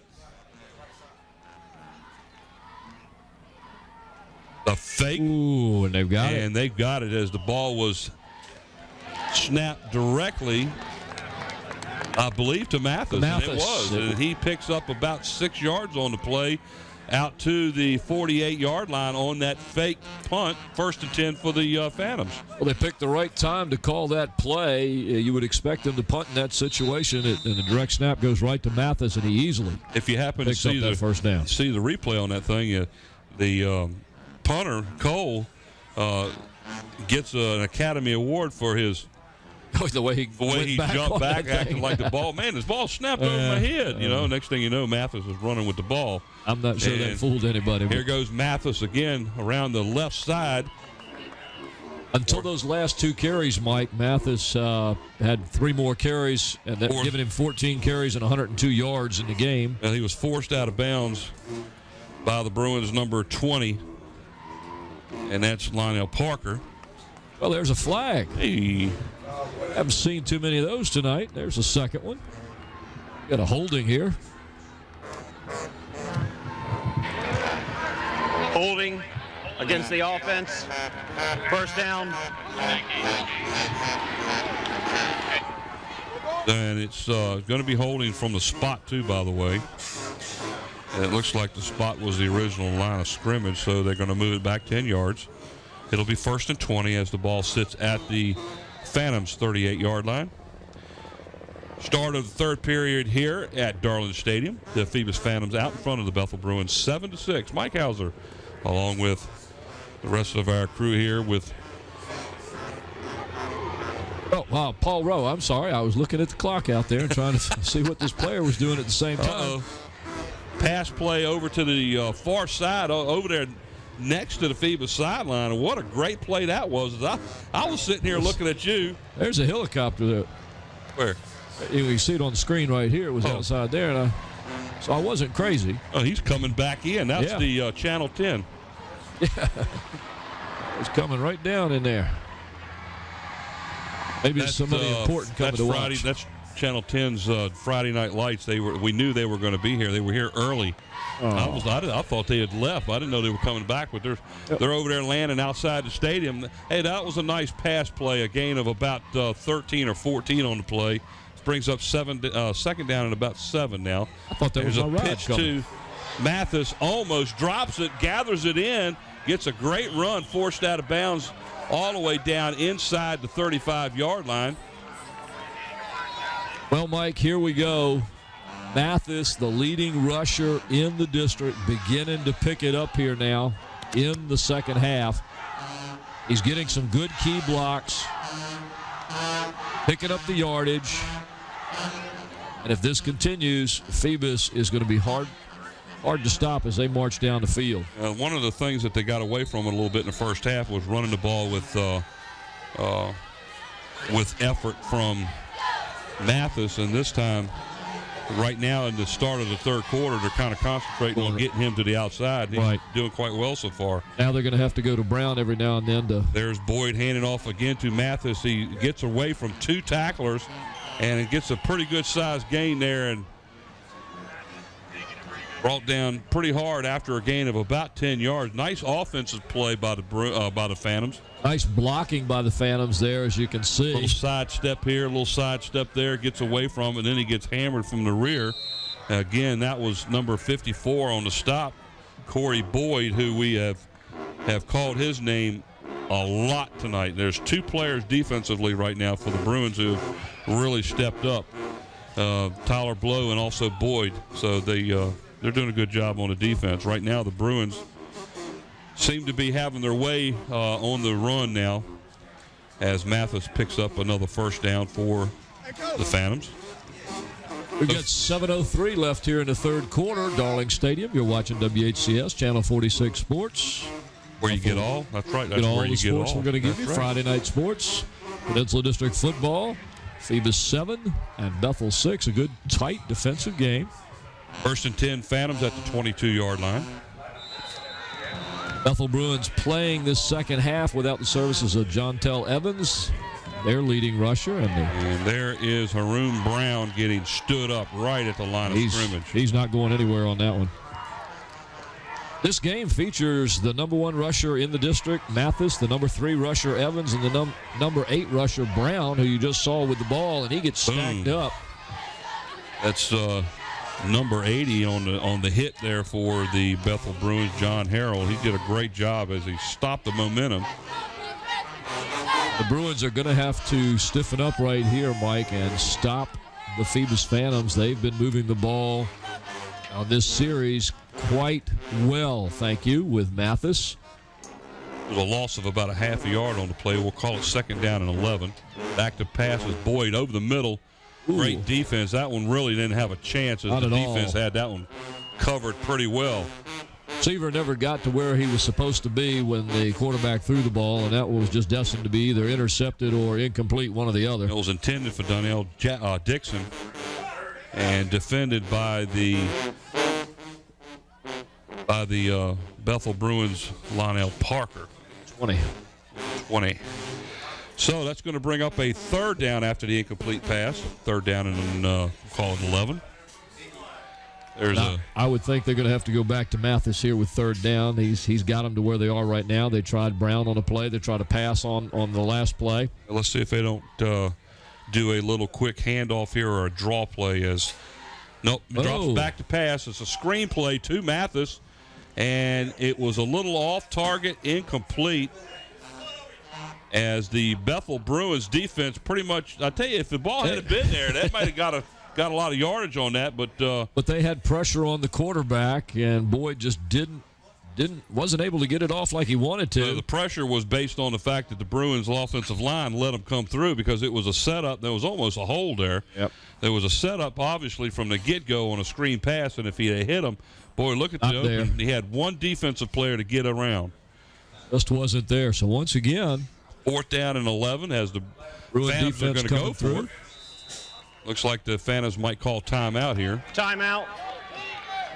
Phoebus. Thank you very much. 6:02 left in the third quarter at Darling Stadium with WHCS bringing you Friday night football, Peninsula District style.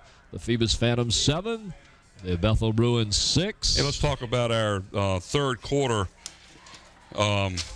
sponsors tonight, Zooms. We are proud to have David Allen and Zoom sponsoring us again this year. Zoom supports the student athletes in Hampton City Schools. Zoom's a great community partner. And along with Subway at 1807 East Pembroke Avenue, order your favorite combination on freshly baked bread, meat, or vegetarian. From a 6-inch sub all the way to a 6-footer. Hello. Camera crews. There's Ray Smith. That was great. AD from Bethel on the left-hand side there. Not real sure exactly who Ray was pointing at, but he was discussing the situation. Either way, those are our third quarter sponsors. And again, our fine people over at Subway have supplied our crew with our subs and cookies. And boy, are those cookies good. Whew. Homemade cookies right there. Fourth down and 11 as the Bruins are going to go for it here.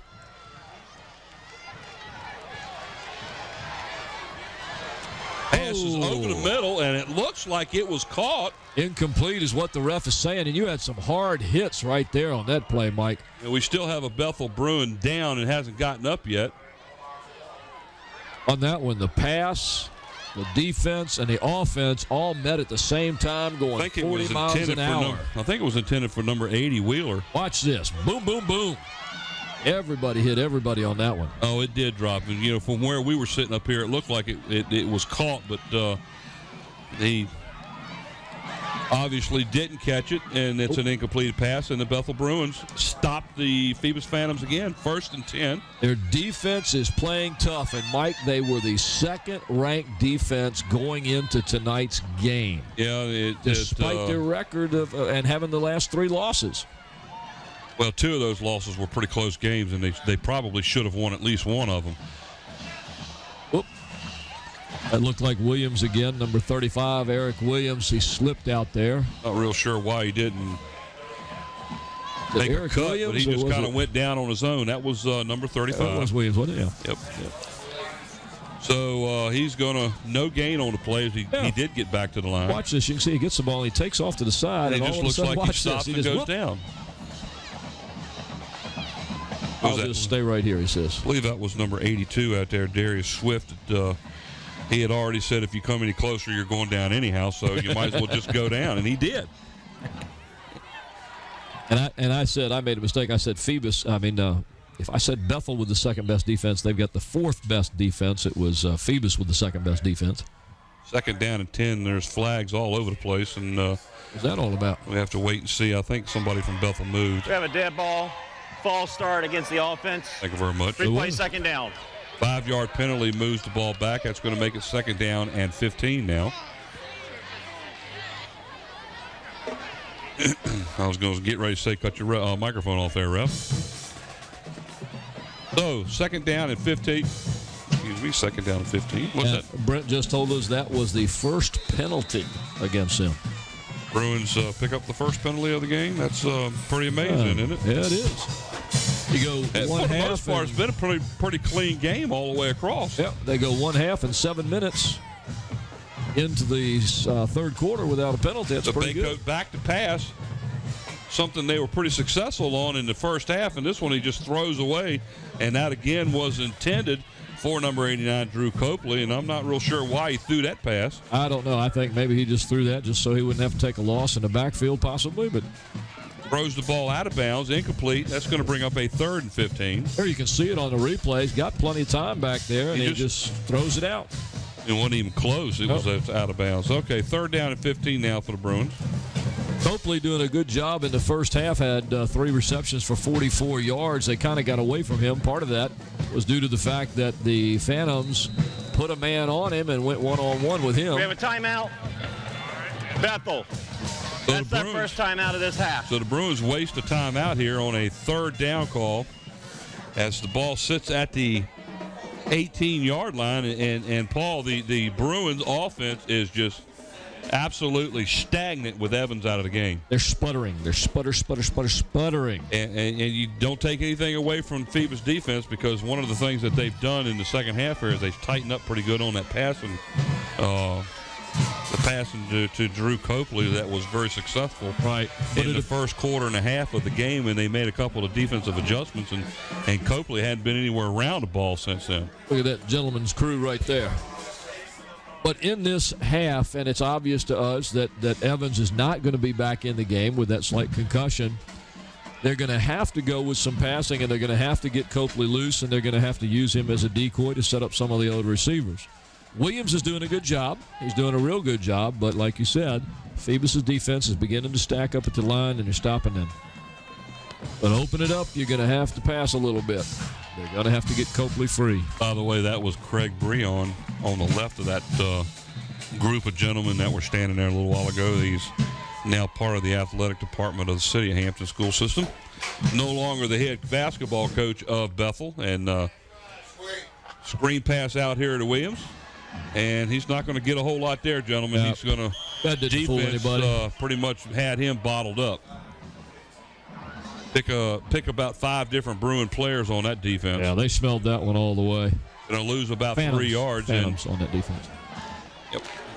Going to lose about 3 on the play. It's going to bring up a 4th down punting situation. 4th and about 18 now. Here you can see that out of the shotgun. It's just a quick little screen to Williams, but there's 1, 2, 3 of the Phantom players there. There were 2 others that you couldn't see right off screen to the inside. Whoa! William Weaver, for the punter, just got that one off. Could have a good return here, though. There's plenty of yardage if he can turn the corner. That's the Phantoms' number 84, Reed Evans, who takes the ball at the 45-yard line and gets it down and forced out of bounds at the 40-yard line. Pick up a 5 on the return. Looks like the Bruins number 86, and I don't have a name for number 86. Do you have one over there? We talked about that earlier. We don't have an 86 on our roster. It looked like he's the one that finally ran the ball carrier down over there. And there was a lot of room if he could have gotten by him. And we apologize for not having the name for number 86 for the Bruins. I know that's, I believe, the second time we've called his number, but that's a good thing. Don't have his name, and we will certainly try to find out who that is. Taj Boyd, the quarterback, back to hand the ball off to Mathis, right straight up the middle, untouched, 40 yards for the touchdown. What a great run that was. Woo. What a hole that offensive line opened up there. Yes, it did. They caught Bethel flat-footed that time, Mike, and this could end up being a big play for the Phantoms.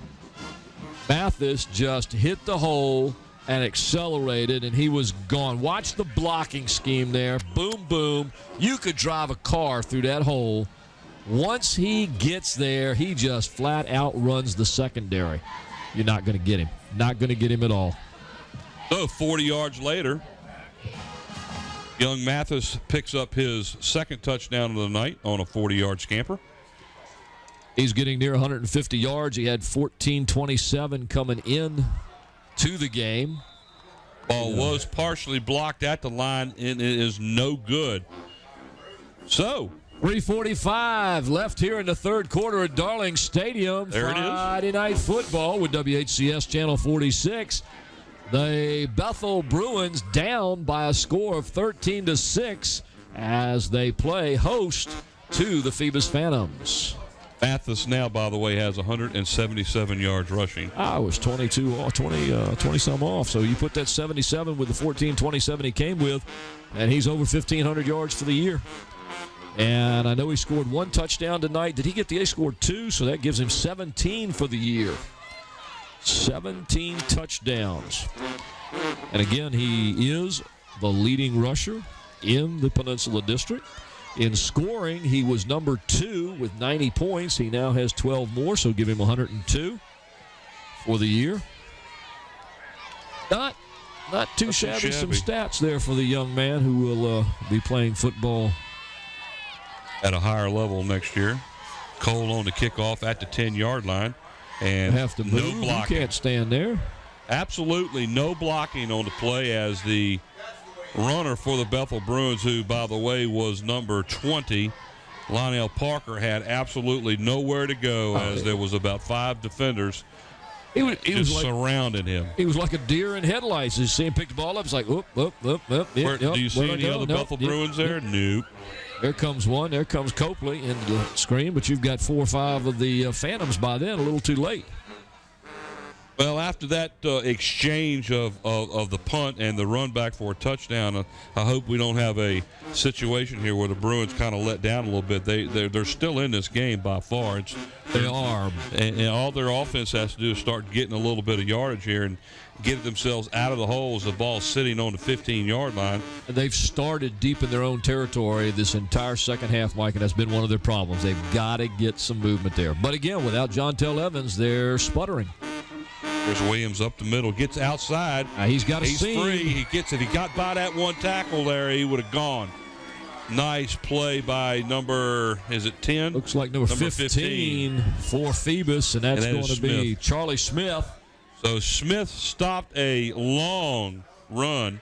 He still ended up getting a bunch from the 15 all the way out to the 35. He did, and that's a key run right there for the Bruins, Mike. They've got the ball out now to the 35-yard line. They've got a little bit of breathing room and maybe a little bit of confidence that now we can run the ball. A little bit better blocking that time. Charlie Smith stopped a potential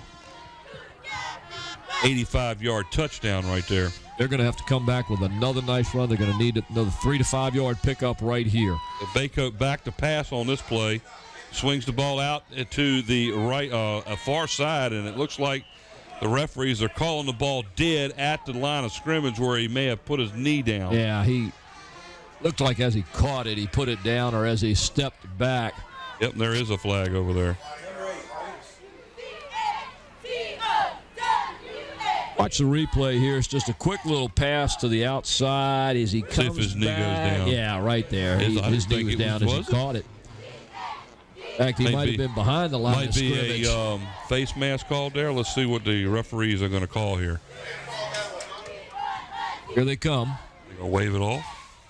After the end of the play, we have a dead ball personal foul against Phoebus, which will result in a first down.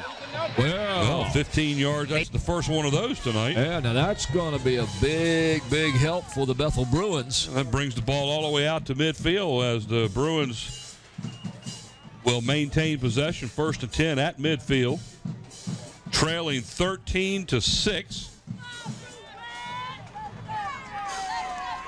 See there.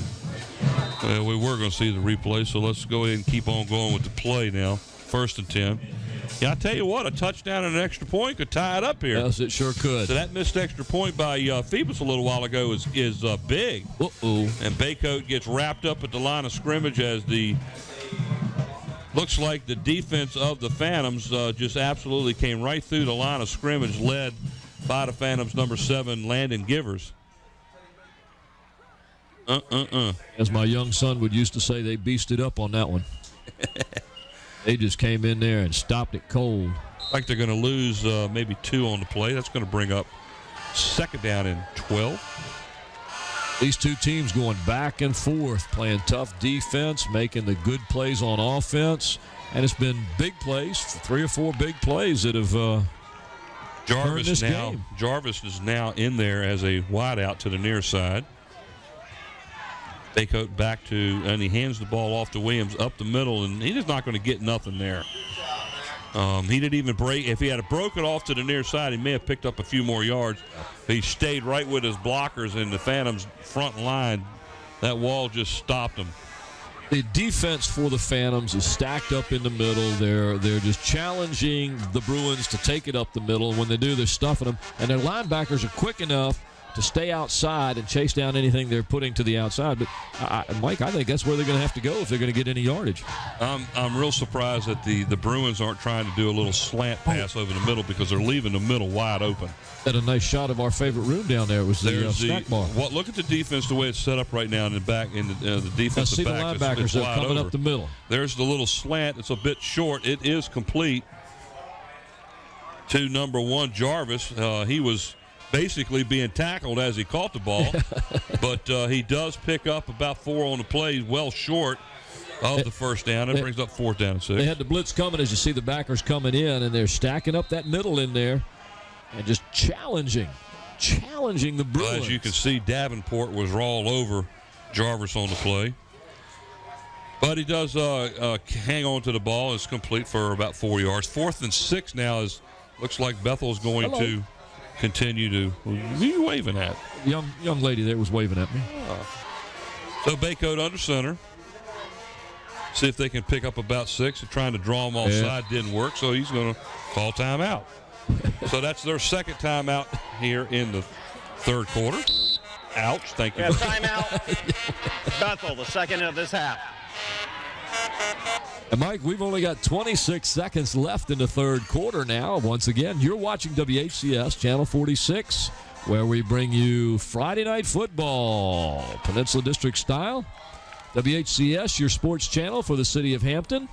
We bring you all the sports that you're going to get from us. We bring you football. We bring you baseball. We bring you softball. We bring you soccer. We bring you basketball. And who knows, if you want us to bring you something else, you can keep it up. Bring something else. We might bring that French guy in that was in here earlier talking. Yes, ladies and gentlemen, we had a young man visit us earlier and was questioning us about the game that we call football, because where he comes from, they don't play football like we play football. Maybe we can get him to come in a little later. So they've decided to punt the ball. That is number 83 on the punt, Weaver. Nice hang Nice time punt there. and gets a great Bethel bounce all the way inside the 15 down to the 13, where the Bruins have to punt on a 4th down and 6 instead of trying to go for it, which I think was a pretty smart thing to do considering where the ball was. Yeah, hindsight's great, but with 15 seconds left now, they've put Bethel down. Phoebus down in their own territory, very deep. So rather than starting in Bethel's territory like they have and were able to score in one play, they're now deep in their own territory. 33 yards on the punt by Weaver. Puts the ball at the Phantoms' 13-yard line. That guy that visited us earlier, the guy from France, he reminds me of that guy, Lieutenant Dan. So Taj Boyd is under center. 1st and 10 for the Phantoms. Hands the ball off to Mathis as he tries to hurdle a defensive player as he picks up a few yards on the play. And I know this sounds silly because Mathis had some good yardage in the first half, 85 yards, but he seems to be a little bit more energized here in the second half. Corey Boyd on the tackle for the Bruins. Watch what he does here as he gets the ball. He just kind of takes it right up the middle and jumps over another yard or two to pick up. Well, we've ended the third period of play here at Darlin Stadium. The only score so far here in the second half was that long run by Mathis to get the lead to where it is now, as the Phantoms are out in front of the Bethel Bruins by a score of 13-6. Again, we've talked about how the defense for the Bethel Bruins has done a good job, and for the most part, they really have.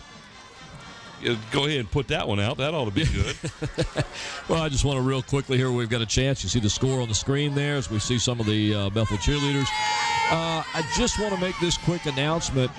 The Hampton Crabber class of 1981 is going to celebrate its 25th reunion on November the 24th and 25th of 2006 at the Omni Hotel in Newport News. So if you are a graduate of the Hampton High School class of 1981 and you'll be celebrating your 25th reunion on November 24th and 25th, please contact David Hearn. That's David Hearn, Hearne, at 868-4427, or Elise Webb at 254-4351. Your 25th reunion is coming up.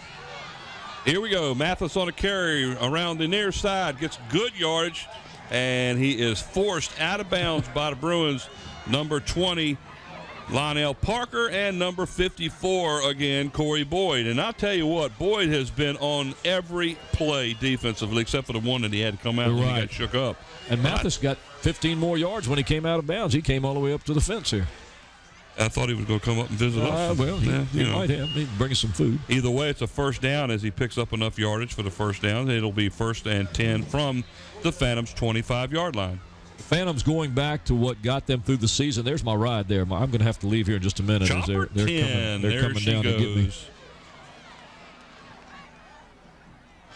Friday Night Lights. So this game will be televised a little bit later on this evening over on Channel 10 and Channel 43.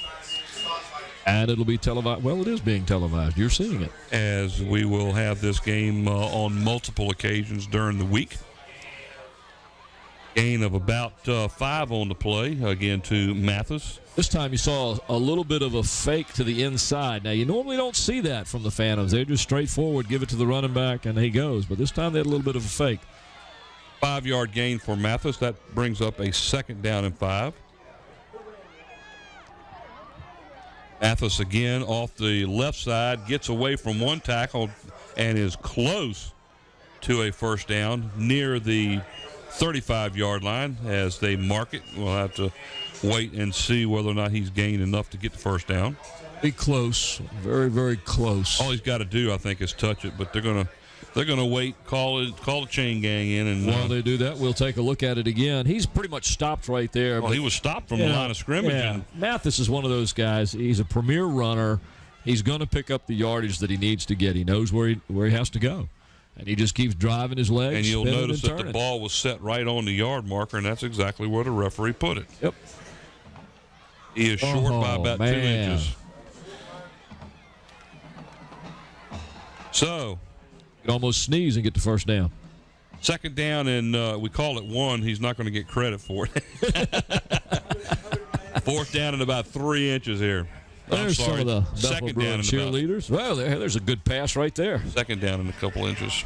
Another pass. Look at those yellow balls going And into that's the what I stands thought was there. a flag flying earlier. Well, it doesn't look like a flag. Well, when it's down there on the field, it does. Especially when the guy that threw it was standing next to a referee. Throwing that. Well, there you go. Throwing it into the big crowd there. Second down in about 3 inches.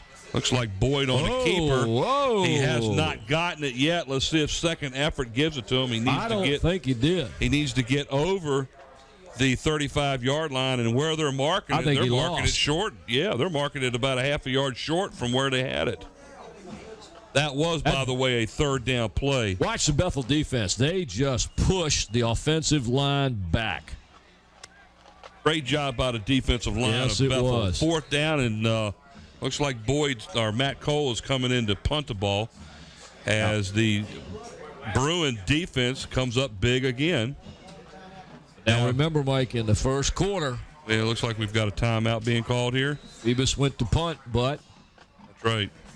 They snapped it directly to Mathis, and he picks up about 7 yards and a first down.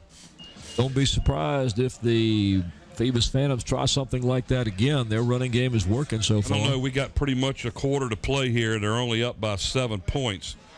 Do you take a chance with the ball in inside their own 35-yard line? There's Mr. Jimmy Bailey on the left there. Hello, Mr. James Bailey. How are you, sir?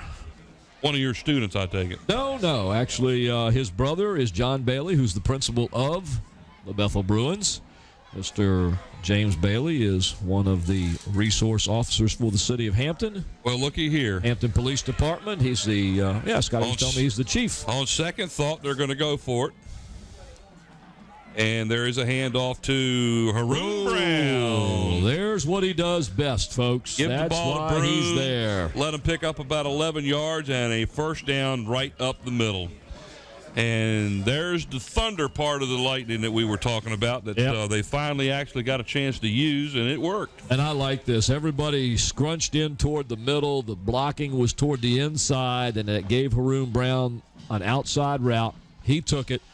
And the young kid is just a tough runner, Mike, a very tough runner. When you need the 1 or 2 yards, he normally will get it for you. And speaking of getting yards, the young Mr. Brent Musgrove over here handed me a piece of paper. We have a timeout on the field with Phoebus. Phoebus? That's their last timeout. Phoebus just wasted their last timeout after a first down run. 10 minutes left to go in the game, and they have no timeouts. Wow. 199 yards now for Mathis on the game, and we still got 10 minutes 199 to yards, go. and they only have 13 points. So what is that telling you? His yards have come sporadically during the game, and it tells me his runs have come between the 1 yard line and the 1 yard line. That's what it tells me. He does have 2 touchdowns. One of 2 yards, and the other one was what was the other one? 40. 40. Well, you could also 40. say he 40. ran. That's almost like saying 40. 40. That's what it's saying is 40. What else would it say? 40. 40. 40, 40, 40. 40. Lieutenant Dan. We haven't talked about our boy down in the truck yet. Oh, now somebody. I think the offensive end, the tight end down here moved. Well, they Let's had see a if they couple of saw them it. move. I thought number 82 actually moved. Well, while you're looking at that, let's talk about the not only the young man in the booth, but in the truck, but some of the other people on the We have camera. a dead ball. I wanna see this encroachment again. Foul against Bethel. See if Still first down after we get a- 5-yard encroachment. we get a chance to see this again. Watch 82 on the end. See, does he move? Nope, not until after the defensive man moved. Good call. Yeah, but the defensive That's man why was the guy- already through the zone. That's right. though. That's right. That's why the referees with the stripes get all the big bucks. Exactly. And They it takes- called it right. And it takes our replay crew to be able to show us that. And we've got a great crew, and here they are. Mike, the cameras, Nate Braxton, Susan Bowers, Ron Baton, and Steve Fryer. On the crane and camera, Jeremy Ferries and the lovely, lovely Monique Bird. Graphics and animation, here he is. Andy Foley. That's what we haven't said tonight. Poor old Andy. That's about 20. That's about $1.50 from Mom, huh? And Andy gets 25 cents from his grandma for each time we say his name. Slow motion instant replay that we've been viewing all night long by Mr. Mike Nowinski. The camera control operator is Sarah Myers. Production assistant Renee Camden. The audio and chief engineer Don Shiraus. And the big guy. And the big guy. the director, the producer, Mr. Scotty Bowers. Boyd on the handoff. Nope, he keeps the ball, it. goes to the outside, gets inside of the Bruin 40-yard line. Great run. Uh-oh, there's a flag. We've got what appears to be a holding down there. There's a yellow piece of paper sitting on about the 50-yard line. Yep. Holding. So that one's going to back them up as it'll be a 10-yard penalty from the spot of the foul, which just happened to be the line of scrimmage. Here comes that call. Well, what in the We have world is holding that? against the offense. 10-yard penalty for the spot of the foul. Replay second down. Now that guy That is the has Phantom. a lot of guts. That is the Phoebus Phantom. No, it's not. Oh, man. I'm not even going to tell you what Andy Foley said. Here's the replay. And there's the flag right there. You can see some of the holding going on right there. Yeah, he's, oops. You can only do that when you don't get caught. 9:05 to go here in the game and regulation. 13-6 with the favor on the Phantom side. As you watch WHCS Channel 46 Sports, bringing you Friday night Peninsula District High School football. 2nd down and 6. There's a little flare pass that was a little bit underthrown but caught by number 12, Donnell Dixon, and he was lucky to actually get back to the line of scrimmage on that one. That's going to bring up 3rd down at about 16. And that was a funny kind of play. Watch Well, I'll this. tell you what, if the ball had got there, he would have had Yeah. a great chance to get some yards, see? Well, I'm not so sure because you got some players coming in there. The quarterback was going one way, and then the receiver came back toward where he was drawing the players. Okay. That sounds good to me. It didn't look like it was developing the way I would have wanted it to develop. I understand the theory, but it wasn't happening. Well, the Phantoms used their last timeout here shortly ago, so they don't have any more timeouts left in the game. Here we go, 3rd down and long. Are we in Africa? Listen to the drums playing. Uh-oh. Down he goes. That was definitely a pass play as Boyd drops back and is just absolutely swarmed under by, I believe it was number 62 on the play, and that would have been right. Brandon Ferguson. He gets the sack on Taj Boyd. That drops him way back for about an 8 or 9 yard loss. Here you can Let's see see if it's Boyd. 62 that actually gets to him. There's 11. It's like 11 gets to him first, and then Brenton Blow 32. again. 32 and then is the one that gets him. That's Quante Willis.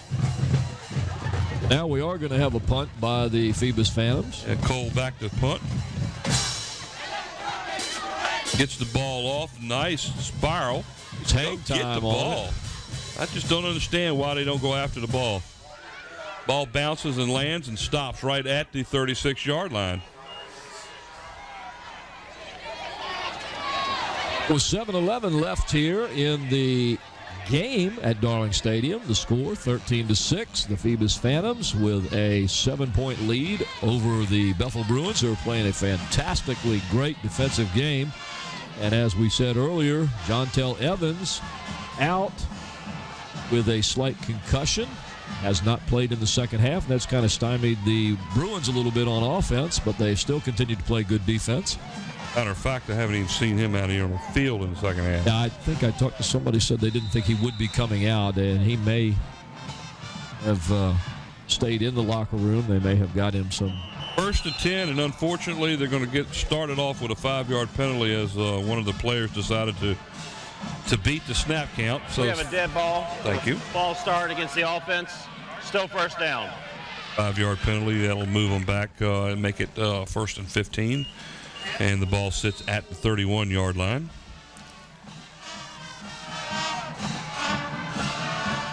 Bethel Bruins with the ball have the number 8 offense in the district. They average 208 yards rushing, 32 yards passing. I'd like to find out how many yards passing they've got so far in the game. If we can get our guys down there to let us know. Oh, I think it's more than 32 yards.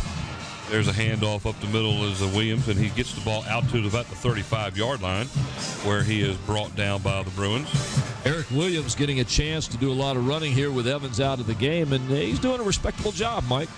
Give that one to Davenport on the stop, number 62 for the Phantoms. There's the handoff. See him brushed by one tackler. Number 15 actually got him. That was gets wrapped Charlie up. Smith. Charlie Smith, we've called his number a couple times today. Good defense. Third, they got 2nd down and about 12. Ball rest at the Bruins 34-yard line. Back to pass Baycoat down the left sideline, wide open. Nice catch.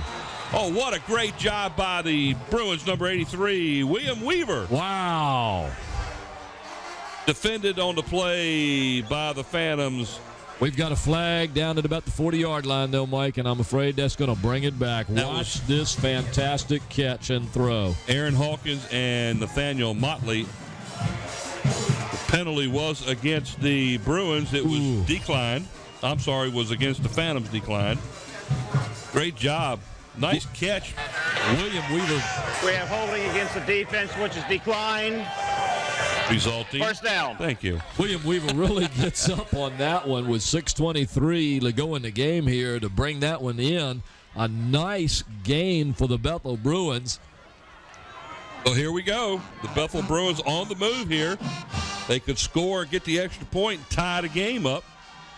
Don't go anywhere, folks. This one is going to come down to some nice plays. In the shotgun now. Back to pass. Nice little screen pass out. Gets away from the first tackler. That time he picked up some yardage with no blockers in front of him. That ends up being a nice positive gain for the Bruins, Mike. Little swing pass to the back. Williams picks up about a little over 5 yards on the play. This goes right to Williams on the left-hand side. He gets loose of that one, and after he gets hit, he picks up about 4 or 5 more yards. So the Bruins, almost as if they're smelling the points that they could put on the board, are beginning to move the ball. Second down and 4. I would look. Where is Copley? Is he up at the top or is he down here? He is down here in the slot. We had some movement back here, and it's going to be a late flag. He had to. That was Williams on the carry up the middle. Yeah. Brought down by the Phantoms, number 11, Darius McMillan. But unfortunately, that's going to probably come back against the Bruins. Looks like they're going to call an illegal shift. I thought maybe he had started a little bit early, but we'll see what the referees call it. See if you can see the movement there. You can see him start just a little bit. I think they'll probably go with the referee standing there. The flag was late. It was talking to McMullen, trying to make a decision what they want to do here. It's either going to be a 3rd and 1 or it's going to be a 2nd down and 10. See what he says. We have illegal motion against the offense. We'll replay 2nd down.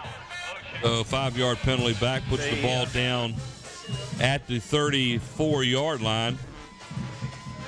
Make it 2nd down and 9, so they still have plenty of time. 5:25 left in the game. They're only down by a touchdown and an extra point.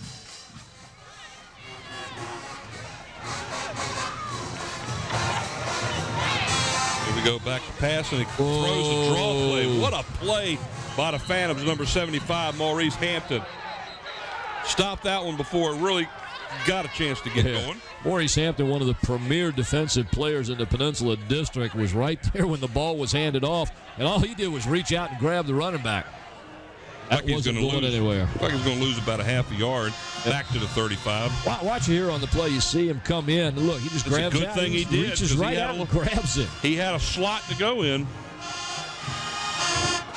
Ball sits at the 35-yard line. That'll be exactly 10 yards to go. 3rd down. On a running clock here at Darling Stadium. Scores currently the Phantoms 13 and the Bruins 6. Great game so far here. Yes, it is. Especially for our final game of the year. Back to pass. There's a blitz. And they've got them on both sides. Green pass was intended for like number 32.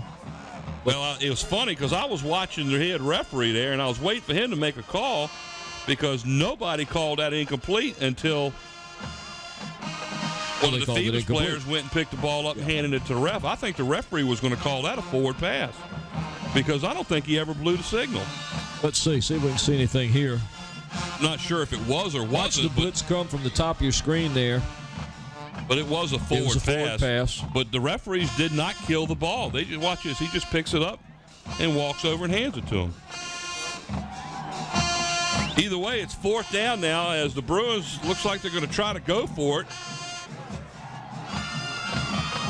Baycoat is in the shotgun. Jarvis in motion for the Bruins. There's the snap. Drops back. He better throw it quick. Plenty There of it is. time. Wide open down on the sideline. Oh, what a great defensive play down there. Now that pass looked like it almost went out of bounds. That ball was defended by Aaron Hawkins, and it was right on line, too. Watch this. He had plenty of time. Pass goes out, and It was right on target, up too. goes the receiver. Down comes the receiver, and away bounces the ball. The defensive man went right straight after the player while he was in the air and stopped him from catching the ball. Good play by number 5 on the Phantoms. That's Hawkins. So the number 2 defense in the district stops the Bethel Bruins. Davis takes over 1st and 10 with the ball sitting at their own 35-yard line. 4:10 left in the game at Phoebus, at Darling Stadium. Uh-oh, here goes Mathis up the middle. Are they going to get to him? Nice run up the middle. Host of Bruins on the stop, number 15, 20, and 59. And that is Barnes, Parker, and Archer on the stop for the Bruins. Great run, big run out to the... Look at him just go through these blocks, running over people, running around people. Well, he's already surpassed the 200 yards rushing on the game, obviously, when he had 199 earlier. He's closer to 230 yards at this point. 1st and 10, ball sits at the 43-yard line of Bethel. Here goes Mathis again on a pitch play. Stops, cuts it back, and he gets ran back to the line of scrimmage, and that's it. The initial hit by the Bruins was by number 59, Chris Archer. Again, we got to pick our player of the games here shortly. Well, and here's a replay of that last play. Watch Archer grab him and just push him straight back. Boom! Along with number 21, Michael Onwuka. I agree with that. That's one I agree with that one right off the bat. No question there at all. Yeah, he's been in every play we've had. Yep. And then we got to go on the other side, and I think it ought to be on the D also. We can't go the other way. Yeah, well, Dennis Mathis had a great game, but there's Boyd on a keeper for about 7 or 8 yards on the play, shy of the 35. We try to make sure that we highlight or choose a different player. You ought to give someone who hasn't won it before. As soon as he gives us what the total yardage Mathis has so far. And it's going to be over 200 yards. We know that, so that's going to put him near probably 1,600 yards now for the year.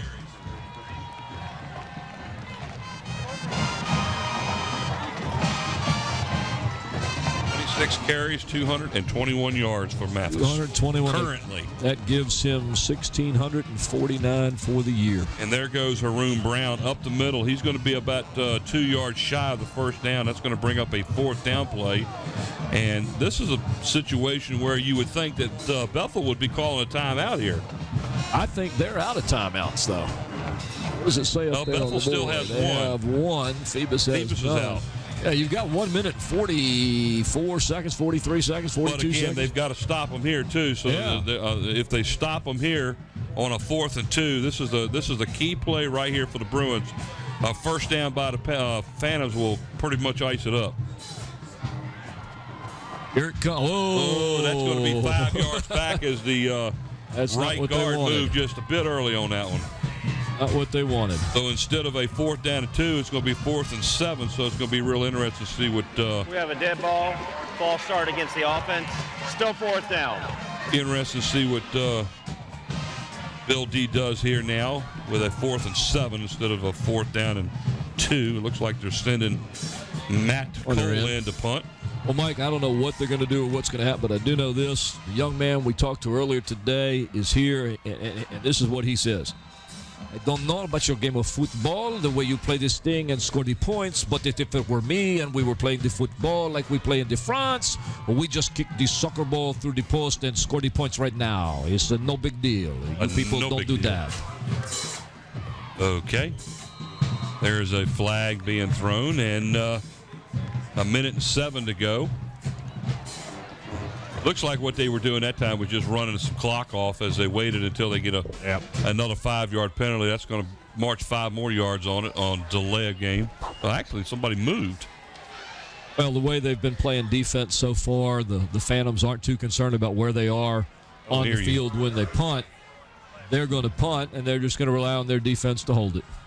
I've lost your sound. There you are. Go. Hello there. We need to come up with a second person right here real quick because we need to talk with this one. What do you think?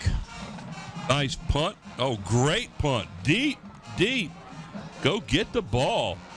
He lets it drop in front of him again as the ball is dead at the 8-yard line. If they don't go after the ball, fellas, they're not going to help themselves. I don't understand it. What do you got here?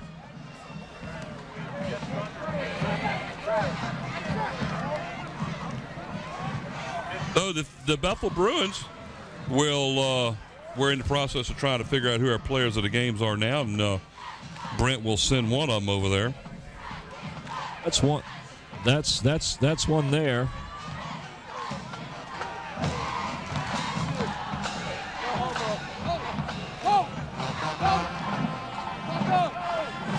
Here they come. They're coming to you. All right, the Bethel Bruins with 50 seconds to go on the clock. Down 13-6. This is where we're at.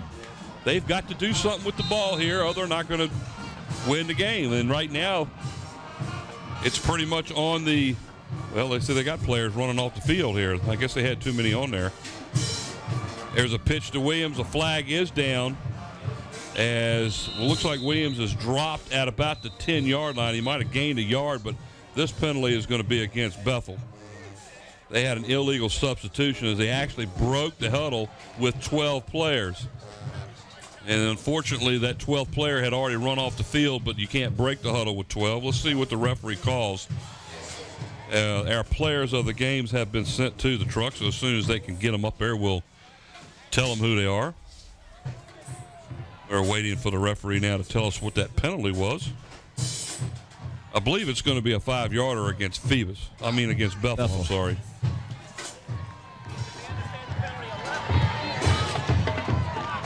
This has been a defensive struggle the entire game, with the exception of the 200. We have illegal substitution against the offense.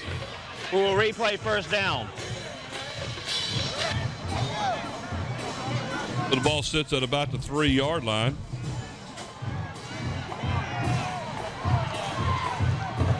Still first down.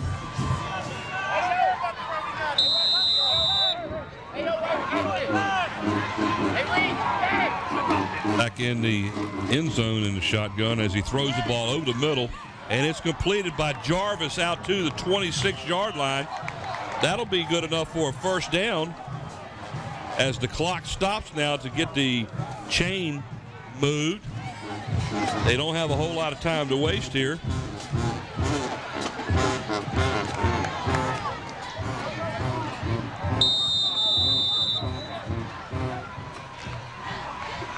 Okay. There's a pass over the middle. Oh, the ball's bounced up in the air. And a referee called it a clean bounce. So if somebody caught it. Falls to the ground, incomplete. That stops the clock. 28 seconds to go here at Darling Stadium. Yep. Put them up there. Players of the game. And here they are. For the Bethel Bruins, Eric Williams, who came in and ran for 93 yards, including 1 touchdown. He came in when Jontel Evans went out. And for the Phoebus Phantoms, the young sophomore quarterback who has quarterbacked this team, the general, Tim Boyd. Oh! Ooh, that was an exclamation mark. Backfield by number 7 of the Phoebus Phantoms, Landon Givers. That will probably do it here, as the Bruins will call finally their last timeout of the game. Watch, they're just playing. Timeout, Bethel. That's the last timeout of this half. Phoebus going with a 3-man line just sends everybody. They're just teeing off on the ball, and they got back there quick that time, Mike. 15 seconds left to go in the game. Darling Stadium. They got to go 80 yards to score with 15 seconds to go, and it doesn't look too good for the Bethel Bruins right now. trailing in this game by a score of 13-6. Third down and what looks to be about 18 yards here. They got to get all the way out to their own 37-yard line just to pick up a first down, but they're 80 yards away from pay dirt to have a chance. I tell you, they had a chance in the fourth quarter deep in Phoebus territory and couldn't come up with anything. The Phantoms defense bent tonight but did not break. It didn't, and again, you don't have one man that makes a team, but the loss of Jontel Evans has certainly been a big factor in this second half. Here's a pass over the middle again to Jarvis. It's complete, short, well short of the first down. He is tackled at the 30-yard line. That may be the last play of the game, Mike, as it winds down 2-1, and there it is. There it is. That's the final here at Darlin Stadium. The Phoebus Phantoms have come out ahead of the Bethel Bruins by the count of 13-6. And I tell you what, this was a great game. Surprisingly good defensive game and some excellent running, hard-hitting game. Good blocks. Defensively, we told you up front that the Bethel Bruins had a defense. Their biggest problem was to make sure that the offense could do something to be able to keep them in the game. And for the most part, they did. It could have gone either way. And Bethel put up a tremendous battle against a team that ends up being the number 1 seed in the Eastern region. They do that. And I'd like to just mention here that Tyler Blow, number 4 for the Bethel Bruins, played an excellent game tonight as well. And on defense, he was just magnificent. Well, don't forget, ladies and gentlemen, that the band will be performing at the end of this game, so don't turn your channel. Don't go away. By the way, yeah, they did a great job. I watched it. You need to watch that. Bethel's band did a heck of a job at halftime, so stay tuned here as we get through here. We'll send it out there and let you see that performance too. Well, Mike Hauser along with Paul Rowe, our guys over there that do the stats for us, but Brent Musgrove and Bob Killen. The final score here at Darlin Stadium, the Phoebus Phantoms 13 and the Bethel Bruins 6. Our sponsors for tonight. Tonight's game is brought to you by Zoom Sitco with locations throughout the peninsula, along with Subway located 1807 East Pembroke Avenue, where great subs, salads, and wraps. And in part by Eric Thompson, Realtor. Call Eric to buy or sell your home at 881-2004. And in part by Parklawn Wood Funeral Home. Nancy Staten is the director there, 827-4670. Again, the final score here, the Phoebus Phantoms 13 and the Bethel Bruins 6. Mike Hauser and Paul Rowe, WHCS Channel 46, Friday Night Football. Good night, everyone.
Mm-hmm.